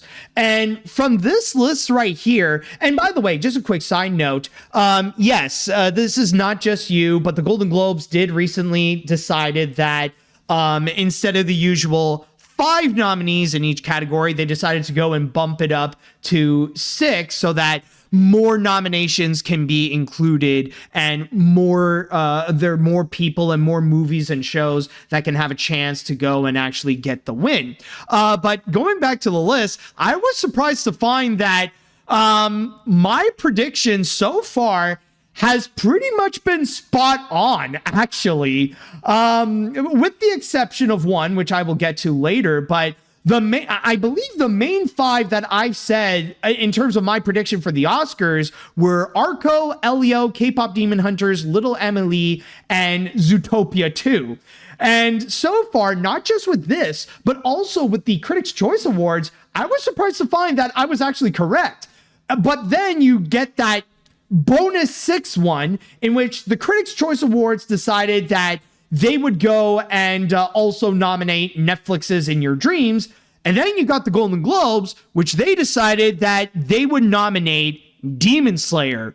And this, I gotta say, is quite a shocker to see, because let alone the fact that a Japanese animated movie, an anime, is nominated at the Golden Globes, but this is correct me if I'm wrong, but I believe this is the first time ever that we are seeing a movie based on an animated series actually get a nomination at the Golden Globes. I mean, you could correct me if I'm wrong. Maybe there's like another one that I'm completely forgetting that it managed to get one many years ago, but no, so far with, someone corrected me. The Simpsons movie actually did get a nomination. Okay, good to know. Let's see. But but still, like, other than the Simpsons movie, this is like an extremely rare occurrence. And yeah, like some people are even mentioning that, yeah, there was Mirai, there were like Studio Ghibli movies as well, including just recently with The Boy and the Heron. But something like Demon Slayers, however, like something that is like a straight up anime, something that it's like more known as an animated series, and then it spun off a movie where it managed to grab a nomination at the Golden Globes. That in itself is a big deal. Now, is it actually going to go and win it? Honestly, I have no idea. Only time could tell if they would actually go and decide who would be the winner. And I'll even say that if I would have to do my own predictions, honestly, with the Golden Globes, it is a little bit unpredictable because sometimes they will go and initiate something and they might move on, and like the others are going to go and follow, including the Oscars. But in this case here, I think this is going to be a challenge. Like, I've seen that there's been a lot of love for some of these movies, and even in terms of like the indie choices here, including Arco and Little Amelie, that like already there have been some smaller awards that went to those pictures. But honestly, I feel like it's going to be a lot more unpredictable. I mean, like, it's not, it's nice to see Elio getting a nomination, and I'm really happy for that film. I personally really enjoyed that as well. But seeing it win, I highly doubt it. I would be absolutely shocked if it would get it. So I would say the ones that I feel more confident that are unlikely would be Demon Slayer and Elio, which leaves the other four. Arco, K-Pop Demon Hunters, Little Amelie, and Zootopia 2. Honestly, they all have a bit of an equal shot of actually getting that nomination. Because and especially last year, in the last Golden Globes, do keep in mind that they initiated that Flow was the big winner, and then Flow would go and win some of the major ones, including the Oscar. So there is a possibility that we might see a similar form of a major twist where they would give either Arco or Little Amelie the win on this, but it could equally go to either K-Pop Demon Hunters or maybe even Zootopia 2. And honestly, I could imagine, like, especially with those two mainstream features, I could see why they would go and choose that. Like with K-Pop Demon Hunters, it's undeniably one of the biggest animated features and one of the biggest movies of the year, especially breaking all those records for Netflix and stuff like that. And especially with the soundtrack, where Golden has been prominently featured and also nominated for several awards so far, including the Grammys, where I believe it is nominated for Song of the Year. But then at the same time, you also got Zootopia 2, which is the latest and greatest animated feature that is currently in theaters. And when you got a massively beloved animated film that is still going strong on the big screen, it will reflect very highly during the award season. In a way, there is kind of like this secret strategy with what Disney has been doing with releasing animated features during American Thanksgiving, because if it turns out to do well, if it turns out to be successful, then that success can even carry on over to award season, where like the memory of that feature will still be very fresh in people's minds and will make it more likely to go and vote for them. So honestly, I can see how it is very likely that Zootopia 2 can also be very nominated. So honestly, overall, I feel like in this case, and I mean, especially because of Flow, this is very much a very unpredictable year.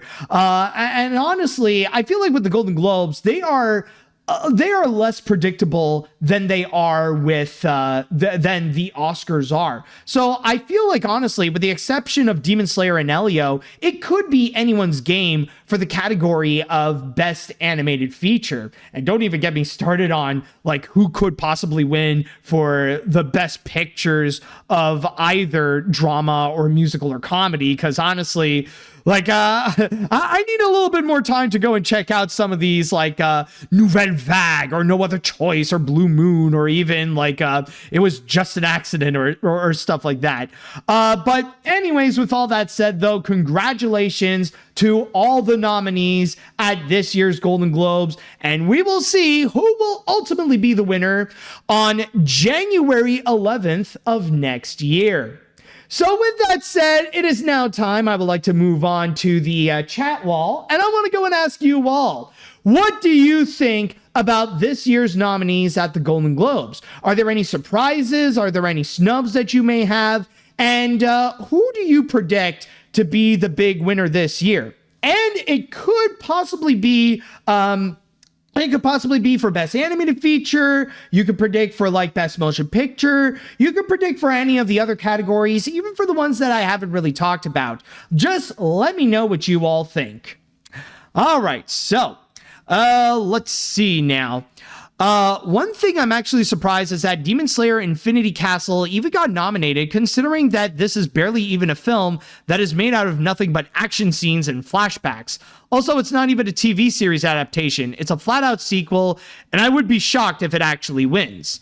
Oh yeah, well that's why I'm pretty much saying that when it comes to Infinity Castle, I doubt that it would win. It's just like with Elio, I would be absolutely shocked if the Golden Globes would just overlook all the other movies and just go with that one right there. So yeah, honestly, I don't think that's going to be a winner there. I mean, like, it's great that it got nominated, but actually win, that's a bit of a stretch. Anyways, I must say, there are definitely some solid nominations for the Golden Globes. I honestly agree that it really is a mystery of who could win. For me, I feel like it's a toss-up between K-pop Demon Hunters and Zootopia 2. Also, it kind of figures that Golden would get a Best Original Song nomination, although that one I'm not sure about, either considering it's going up against two songs from Wicked for Good. Honestly, you might be looking at Wicked, but for me, I'm focusing on Sinners. Like, already that soundtrack entirely, like, that is a serious threat against Golden. In fact, I'll even say, I'm actually kind of shocked that Sinners only got one nomination at the Golden Globes for Best Original Song. I thought it would be a similar case like with Wicked for Good, where it could also get like two nominations, because like, that entire soundtrack, though, like, that is legendary. Let's see now. Glad to see K-pop Demon Hunters getting the nomination for Best Original Song, since Golden's fire, in my opinion, and I feel like it deserved it for maybe obvious reasons. And I'm glad to see an animated film not from Disney to reach that far in award season. Especially, it might be the first time since the Lego Movie, I could be wrong with that last part, yet with the rest of what I said already. Oh man, yeah, it's been like a long time ago, like especially for, it's been such a long time since there was an animated film not from Disney that would have a song that can actually be a legitimate competitor for award season. So yeah, Golden definitely does stand out in terms of that. Let's see now. Honestly, if the Oscars copy-paste the Best Animated Feature nominees here to theirs, minus Demon Slayer, because it's very unlikely that it will get nominated, I would be perfectly happy. It's one of the first times in a while where I won't really mind who wins. I've only seen a handful of the major movies this year, like Frankenstein and Sinners, but so far, They were well chosen, and I always knew one battle after another would be a major contender. Hopefully the Oscars will have that same vibe. Well, I mean, in terms of the Oscars, we will have to wait for that, considering I think the nominations are going to be announced like in mid-January, I believe, like long after the Golden Globes would even announce their winners. So there is that. And there doesn't seem to be any more comments. So with that said, I believe we will go on to our last break. And when we do come back, we're finally going to get into the big one, the main story of this episode, and the one that I could even dare say is the biggest not just biggest, I'll say one of the biggest entertainment news of the entire decade. So stay tuned for that. And now, everyone, it is time. It is time that we now get into the grand finale. And for this grand finale, boy, did I save the biggest animation and the biggest entertainment news for last, because like I said, this isn't just the biggest animation news of the year. This isn't just the biggest entertainment news of the year. This is one of the biggest entertainment news of the entire decade. And if you thought the Disney Fox major was a big deal, well, strap yourselves in, folks, because I would argue this could even be even bigger. So without further ado, folks, let's finally go and discuss about the Netflix deal, or specifically Netflix acquiring Warner Brothers Discovery. So as you may know, for several weeks, there have been a massive battle going on between Netflix, Paramount, and Comcast in order to go and ultimately acquire Warner Brothers Discovery. Since several months ago, Warner Brothers revealed that they decided to put themselves up on sale and see who would ultimately be a major buyer. And after long consideration and hearing prices from the three sides, Warner Brothers ultimately decided that they wanted to go with Netflix, and to go specifically into the details of what the deal has in store, or what the deal is. Well, I will go and read you here directly from my source on Netflix, in which it is stated here: today, Netflix and Warner Brothers Discovery announced that they have entered into a definitive agreement under which Netflix will acquire Warner Brothers, including its film and television studio, HBO Max, and HBO. The cash and stock transaction is valued at $27.75 per WBD share, subject to a collar as detailed below, with a total enterprise value of approximately $82.7 billion, equity value of $72 billion. The transaction is expected to close after the previous announced separation of WBD's global network division, Discovery Global, into a publicly traded company, which is now expected to be completed in the third quarter of 2026. So pretty much to go and say that, and this is something very much to go and emphasize, is that keep in mind that the deal is not officially made just yet. What happened is that Warner Brothers has selected their buyer. That's pretty much it. They still have a long way to go before they can go and ultimately acquire Warner Brothers in the first place. In fact, considering that there was the announcement that they want to wait until the third quarter so that Warner Brothers can fully separate themselves from their own TV networks, don't expect this to go and officially happen until much later, like maybe at the end of 2026 or maybe somewhere in 2027, when the official transaction can happen and that Netflix will officially own Warner Brothers. But going back into this story right over here, we also have a couple of quotes that I'd like to go and read you here. And the first one is coming from the co-CEO of Netflix, Ted Sarandos, in which he states here, "Our mission has always been to entertain the world. By combining Warner Brothers' incredible library of shows and movies, from timeless classics like Casablanca and Citizen Kane, to modern favorites like Harry Potter and Friends, with our culture-defining titles like Stranger Things, K-pop Demon Hunters, and Squid Game, we'll be able to do that even better. Together, we can give audiences more of what they love and help define the next century of storytelling." We also got a quote here from the president and CEO of Warner Brothers Discovery, David Zaslav, in which he says here, "Today's announcement combines two of the greatest storytelling companies in the world to bring to even more people the entertainment they love to watch the most. For more than a century, Warner Brothers has thrilled audiences, captured the world's attention, and shaped our culture. By coming together with Netflix, we will ensure people everywhere will continue to enjoy the world's most resonant stories for generations to come." Now, what's interesting, however, is that there is a bit of an extra chapter that happened after the entire announcement of the acquisition. Because let's just say that not everybody is happy with this announcement and that this deal is actually happening. I mean, of course, most people are really not happy, but I will get to that later. But specifically, what I mean is that there is one sore loser in all this, and that is David Ellison of Paramount, in which after it was revealed that Warner Brothers chose Netflix, he went onto a massive rant and even wrote a letter where he said that the sale is considered unfair because he wanted to have Warner Brothers and he doesn't want Netflix to have Warner Brothers. So yeah, you can imagine that the dude is just throwing a massive tantrum going, "It's not fair."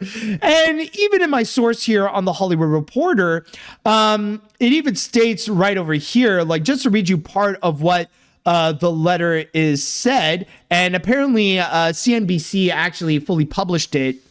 It actually states, "Several U.S. media outlets have reported on the enthusiasm by WBD management for a transaction with Netflix, and on statement by management that a transaction between WBD and Netflix would be a slam dunk, while also referring to Paramount's bid in a negative light.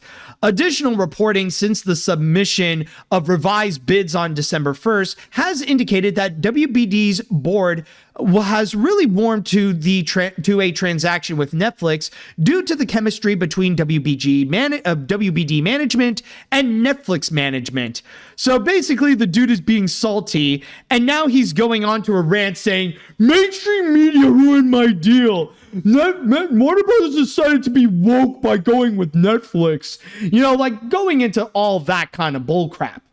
But very interestingly enough, today, there is also a very significant update in which Paramount has announced that they want to do a much bigger deal. They actually did a hostile offer where now they want to do an even bigger bid than Netflix, where they said that they will offer $108 billion so that Paramount can go and buy Warner Brothers Discovery.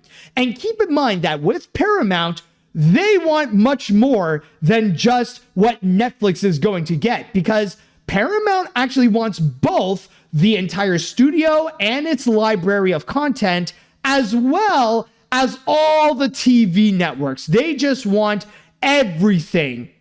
And I'll even say that you could tell that the Ellisons are being absolutely desperate with this final offer right over here, because funny enough, it is actually revealed that with this hostile offer, they actually went to go and get the help of some very shady people. Do you remember when there was a time when Paramount was called out that their offer to Warner Brothers Discovery includes money that actually belongs to Saudi Arabia, and they completely denied it?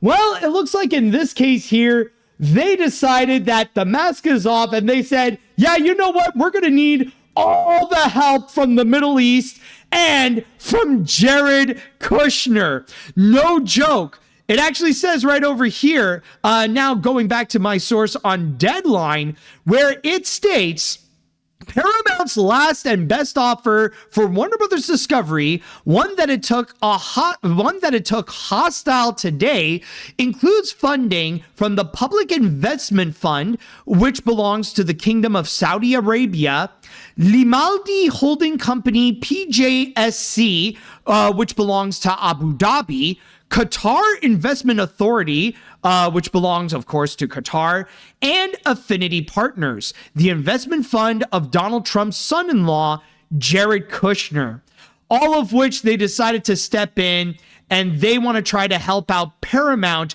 to go and acquire Warner Brothers. So meaning that if Warner Brothers decides to go and change their mind and they decide to go with Paramount, then that means that the WB is also going to be owned by Donald Trump because of Jared Kushner's connection, as well as the Saudis. So yeah, you could imagine how going with Paramount has become a massively red flag.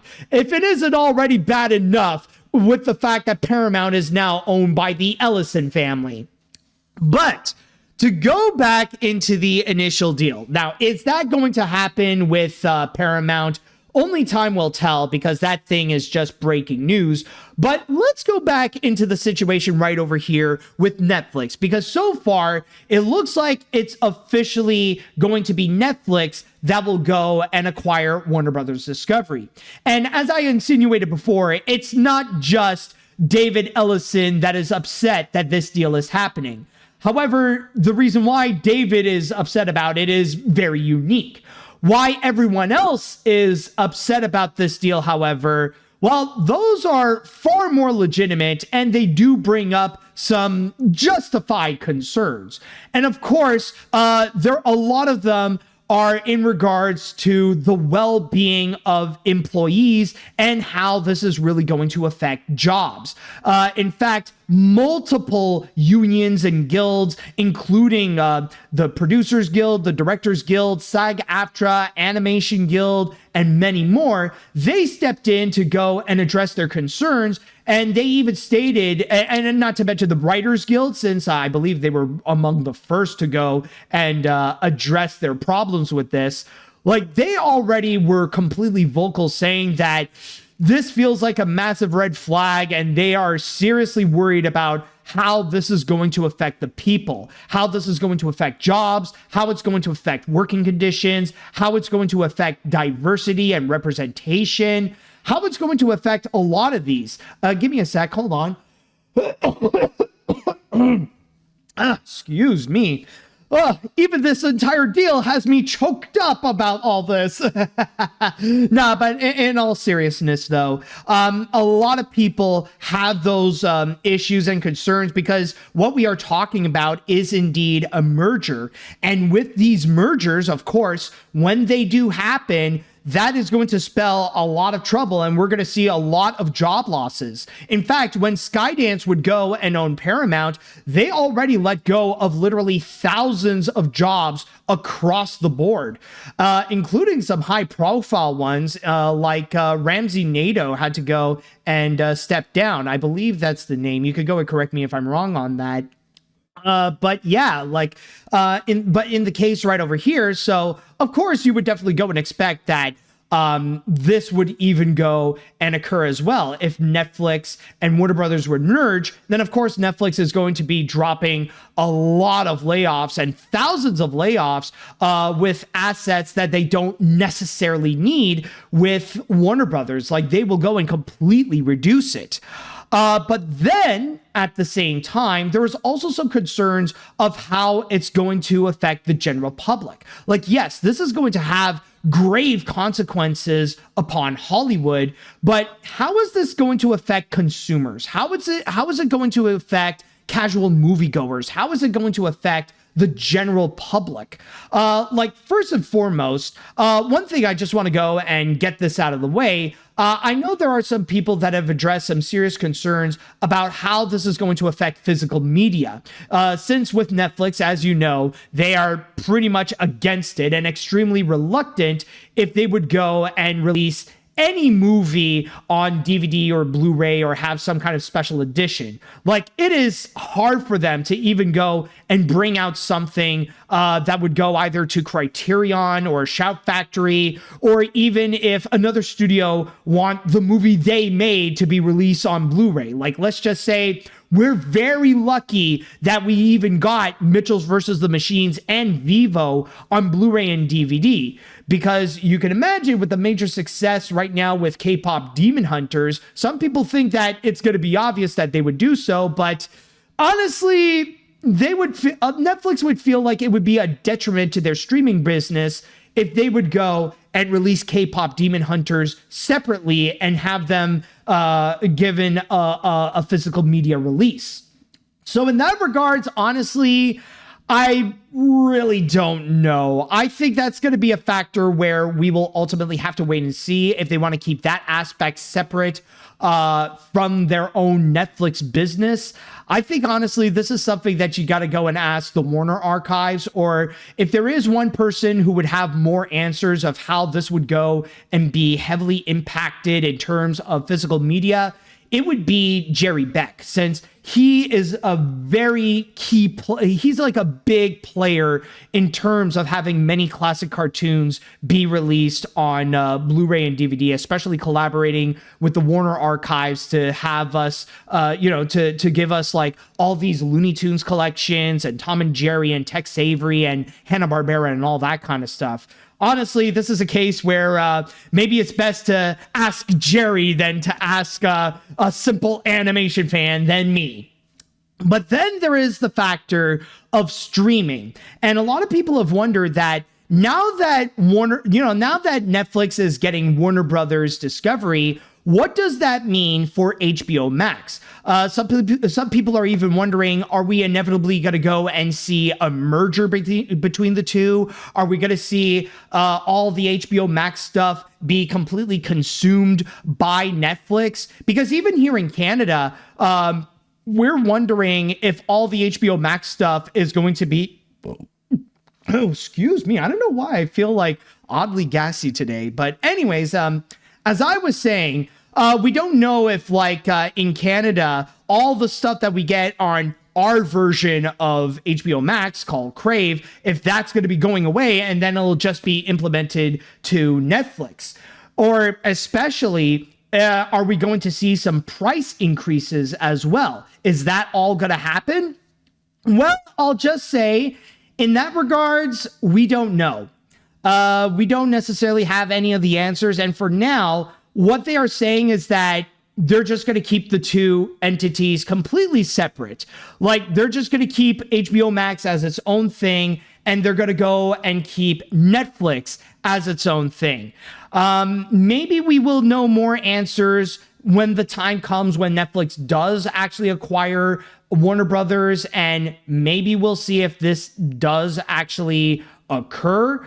But honestly, we'll just wait and see. For now, they're not going to do anything, but if they will do something, then we'll definitely hear about it. But then there is debatably the biggest concern of them all, and that is movie theaters. Because the big thing from all this is that Warner Brothers is about to be owned by not just another major Hollywood studio, but by a streaming company, by Netflix. And we know how Netflix is pretty anti-movie theater. Like, much like with physical media, they're very reluctant in terms of releasing their films onto the big screen. Like, if they do so, then it would mean that it's like a major big deal. Kind of like with the Guillermo del Toro films like Frankenstein or Pinocchio. Or if there's a movie that got massively successful like K-pop Demon Hunters, then they'll just go and give it like a weekend screening, and literally that's it. So some people might wonder, or they're worried that maybe in the future we'll see less movies on the big screen because those Warner Brothers movies are just going to be moving on to Netflix. And in that regard, it looks like Netflix is saying that for now, they're going to keep the Warner Brothers movies in theaters. Like, what's planned to be released on the big screen, they will go and put it out on the big screen. So they're not going to go and try to change that immediately.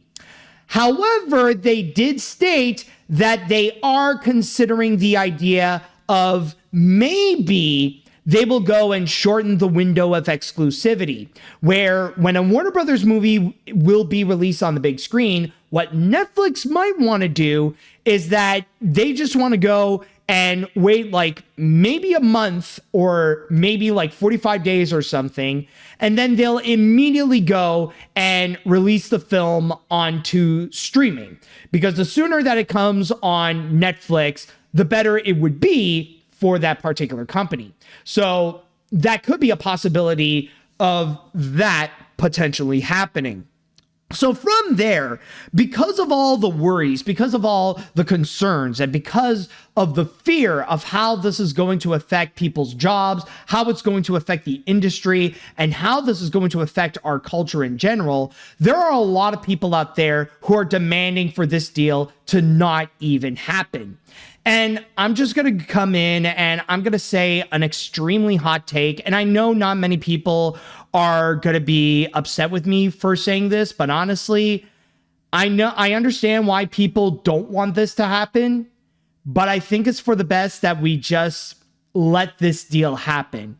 Let Netflix acquire Warner Brothers, because the reality is that, yes, it's not great that this is even happening in the first place. But you got to keep in mind that this is probably the least damaging outcome we could have gotten, at least compared to the other options like Comcast and especially Paramount. And one thing you also got to go and keep in mind is that we are under the Trump administration. And because we are under the Trump administration, that is why if this deal doesn't happen, then that's a second chance where an even worse situation would go and occur. Because the big reason why this is even happening in the first place is not because Netflix wants to go and buy Warner Brothers. It's mainly because Warner Brothers wants to go and sell. I mean, it's kind of like with the whole Disney-Fox merger. Like, I know everybody is mad at Disney for buying Fox, but you don't see those same people being mad at Rupert Murdoch for wanting to sell in the first place. Considering that if Disney never bought Fox, then the company would have just gone into the hands of Comcast, because they were also interested in getting that company as well. And it's the same case here. Warner Brothers' big goal is that they want to go and sell, regardless if it is either Netflix or Paramount or Comcast or any other company out there. They want to get their billions of dollars so that they could go and hand the entire thing onto another major corporation. And the thing is that let's say there is a scenario where, okay, you manage to succeed in making this merger fail. Netflix doesn't go and buy Warner Brothers. Then that is a second chance for another company like Paramount to go and acquire it. And that's an even worse situation because, well, as we have seen here, that means you would give Warner Brothers to not just Paramount, but you're giving it to the Trump administration because of how some of the money is from Jared Kushner's affiliation, and also to the Middle East, to give it to the Saudi Arabians, to Qatar, to Abu Dhabi, and to those countries as well. And that is a much worse outcome. I could go and tell you that. And the sad reality is that no, there is no alternate reality. There is no outcome where Warner Brothers would end up not selling itself to any other company, because we are in an age where these major corporations will not care of what the general public will believe, and they will go and take advantage of any situations so that they can go and actually make the most out of making literally the most profit that they can, like literally making like billions, if not trillions of dollars for themselves. So that's unfortunately the reality that we live in. So factoring in the Trump aspect, the Middle East aspect, and the Paramount aspect with the Ellisons, again, I know many people will be mad at me for saying this, but the reality is that we ended up with possibly the least damaging outcome with having Netflix acquiring Warner Brothers Discovery. So yeah, sorry to say this, folks, but no, there is no option where Warner Brothers doesn't sell to anyone. That's the unfortunate reality. So might as well be in the hands of Netflix than to a much worse entity like Paramount. So let's not go and give Paramount that second chance to actually go and acquire it. So overall, there's honestly one more thing that I do want to go and discuss, and I might end up taking a break and then resuming onto my point. Actually, you know what? Let's actually go and do that. Let's go and actually take a break. Let's take everything to set in, and then I will go and make my final point, and then I will go and ask you all, what do you think about this entire thing? So let's take a break, and then we'll be right back, and then I will go and give you my final major thoughts on this. All right, welcome back. Now, there is one more thing that I want to go and discuss about all this, because yes, it is very frightening to see all this happening and thinking about what are the possible implications, even if nothing is set in stone just yet, even if it's not official right now that Netflix has acquired Warner Brothers. Because again, the only thing that really did happen is that Netflix announced that they are going to acquire Warner Brothers because they agreed on a major deal. But with all that said, let's say that there is a scenario where it does happen. Let's say that Netflix does officially acquire Warner Brothers. What would be the next step from there? What would be the next thing to go and ultimately happen if that does occur? Well, in that regards, for me, I feel like it would ultimately be a big wait and see. Because this is something that I've stated on social media, and I want to go and give Netflix 3 to 5 years to see how things are going to go with the company. Oh no. Son of a fish. Can you hold on a sec, folks? Man. Why now? Why not during... Man, why not sneeze during the break, man? Okay. Okay. Sorry about that, everyone. But anyways, back to what I was saying.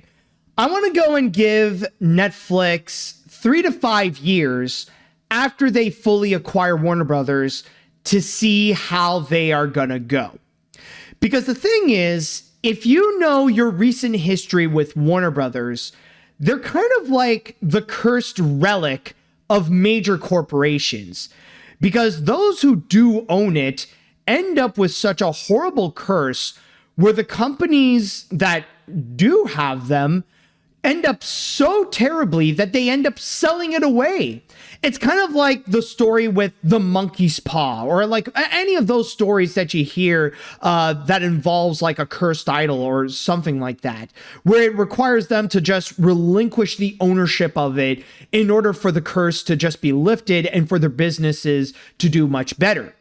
Because we have seen this with AOL, we have seen this with AT&T, and we have just recently seen this with Discovery. And with all three of these companies, things have gotten so terrible to the point that we would see this cycle happen again and again and again, where they just have to keep selling and selling and selling Warner Brothers like all day, every day, where they would mostly spend their time trying to pay their debt, and they would go and try to do things where they would what's that term again, where they would keep biting off more than what they could chew. They would keep losing profits one after another, even when they would do things that would end up becoming very popular, like rather it be stuff that would come out like on their TV networks like Cartoon Network, or put out successful films. Again, like this year, Warner Brothers had a lot of big hits. Like they had the Minecraft movie, they had Sinners, they had Weapons, like they had several like box office winners, but they were clearly not enough to go and salvage Warner Brothers business. So in that regards, that's why I want to go and wait 3 to 5 years to see how Netflix will go and do, and to see if they can actually prove if they are actually different than any of those companies that I've mentioned, like AOL, AT&T, and Discovery. Because I'll say now, maybe there is a likelihood that they could pull things through. Maybe they could be better. Maybe they are different than them, and they're able to go and actually turn Warner Brothers into a benefit for their business in order to make Netflix bigger and even better. There is that chance.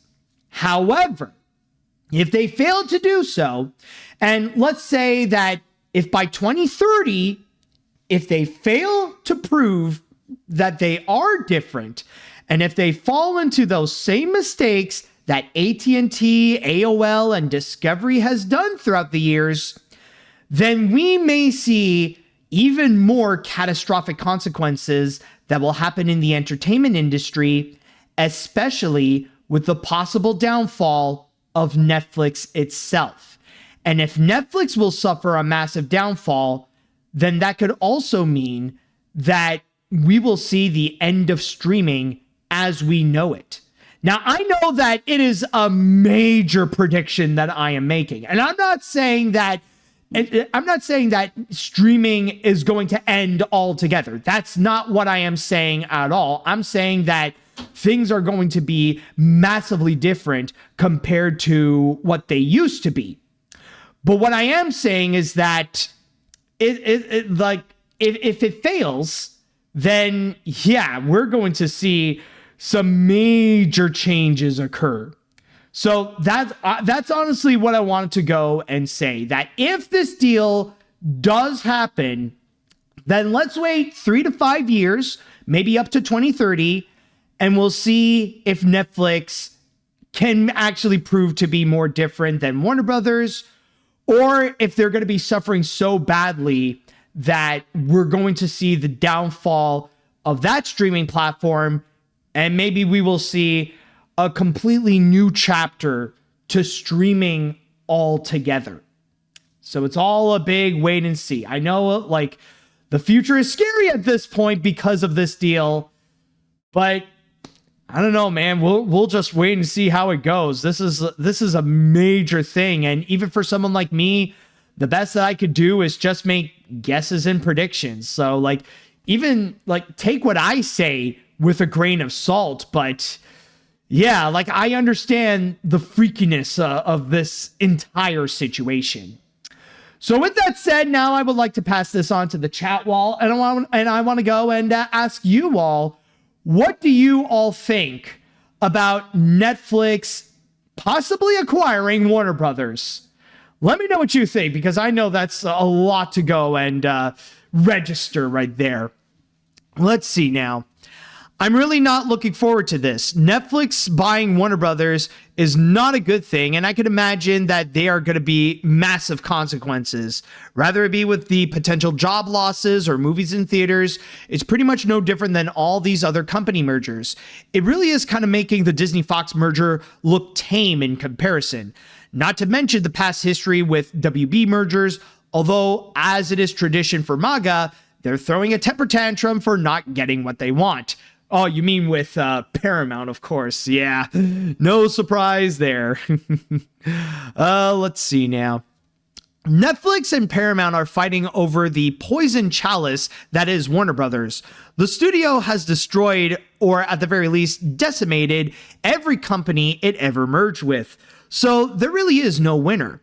Whomever wins would be crushed billions of debt that they'll never be able to pay off. At least Disney was able to pay for Fox with their theme parks, Marvel, Star Wars, and Frozen money. Paramount just has SpongeBob revenue, and Netflix just has subscriber cash. Either way, there is no winner.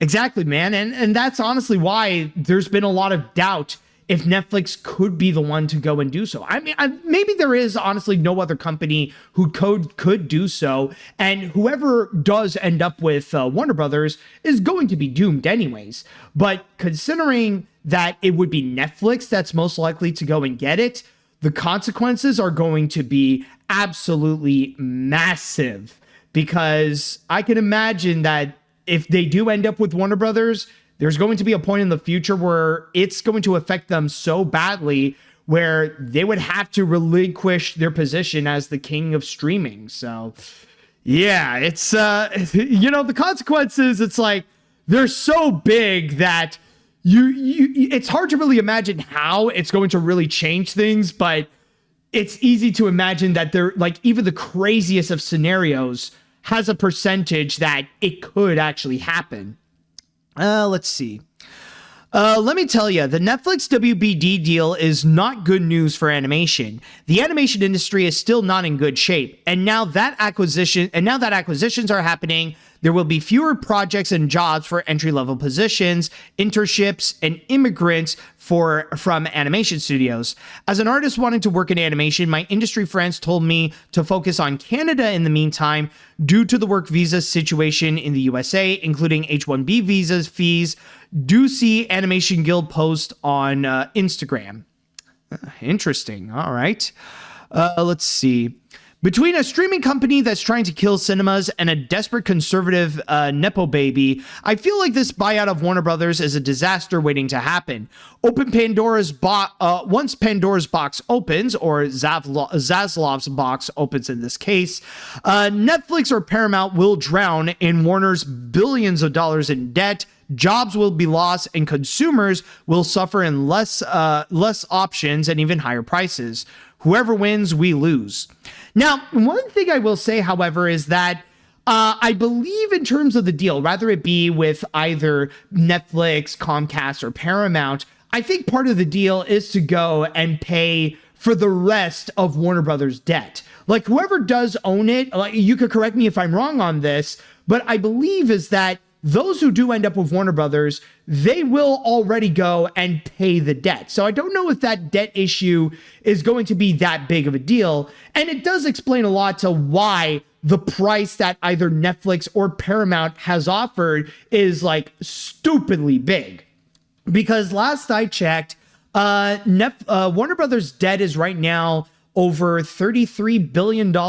So yeah, you could imagine that rather it be the $82.7 billion or the $108 billion that Paramount offered, that like some of that money will be going towards that debt. Let's see if there's any other comments. I will say the deal is very wild and chaotic. While I highly agree that shorter time in theaters and less on physical media sounds like a bad move, I will have to side with you that you gotta at least go with the lesser of two evils. I really do hope WB didn't change their minds and go with Paramount given the shady money they got. The Ellisons really now acted like Veruca Salt that they want WB now. Oh yeah, for sure. Let's see now. I'll read one more comment, or one or two maybe. I don't know if I read this one. So let's see. When I first heard that Netflix was going to buy Warner Brothers, I was genuinely shocked at this, especially since at first Netflix was hesitant before deciding to join in. And then they ended up winning the bid. Either way, it's definitely concerning for both streaming and movie theaters. But still, I'd rather have Netflix acquire WB rather than having Paramount buy it. Personally, I'm not going to immediately put my judgment on all of this since I'm going to wait to see how this goes. All right, that's fair. Not to take the position lightly, but at least this is better than being within Paramount, not only because the cross content, but for the other reasons. But that's not to say this is to consider this being a good thing, since Netflix does seem like the possibility for extendable content, let alone leading to higher revenue for their content. Sure, we don't know what's happening right away, but let's face it, we can only guess what they could be doing together now that the deal is finalized and hope for the best. Exactly. This is pretty much a position where, yeah, it sucks to get hit by a car, but you know what? It's better than getting hit by a truck or a train. At least there is that. But either way, like as many of you have pointed out, whoever wins in this case, yeah, we lose. But with that said, though, that should do it for today's episode of AniMat's Crazy Cartoon Cast. And boy, what a return this was, and what an episode that we had. Thank you all so much for joining me on this, and tune in next time for more crazy stories that are going to be happening to go and tell on AniMat's Crazy Cartoon Cast. And by the way, if you guys want more AniMat's Crazy Cartoon Cast, well, don't forget to go and subscribe to the AniMat's Crazy Cartoon Cast YouTube channel or on the AniMat Live Twitch channel. But at the same time, if you are listening to this on whatever podcast service you are listening to, whether it be on Spotify, Apple, Google, or Amazon, or many others, then don't forget to go and follow me there as well. And with that said, I would like to say thank you all so much for listening. Thank you all so much for watching. And until next time, see you later, dudes.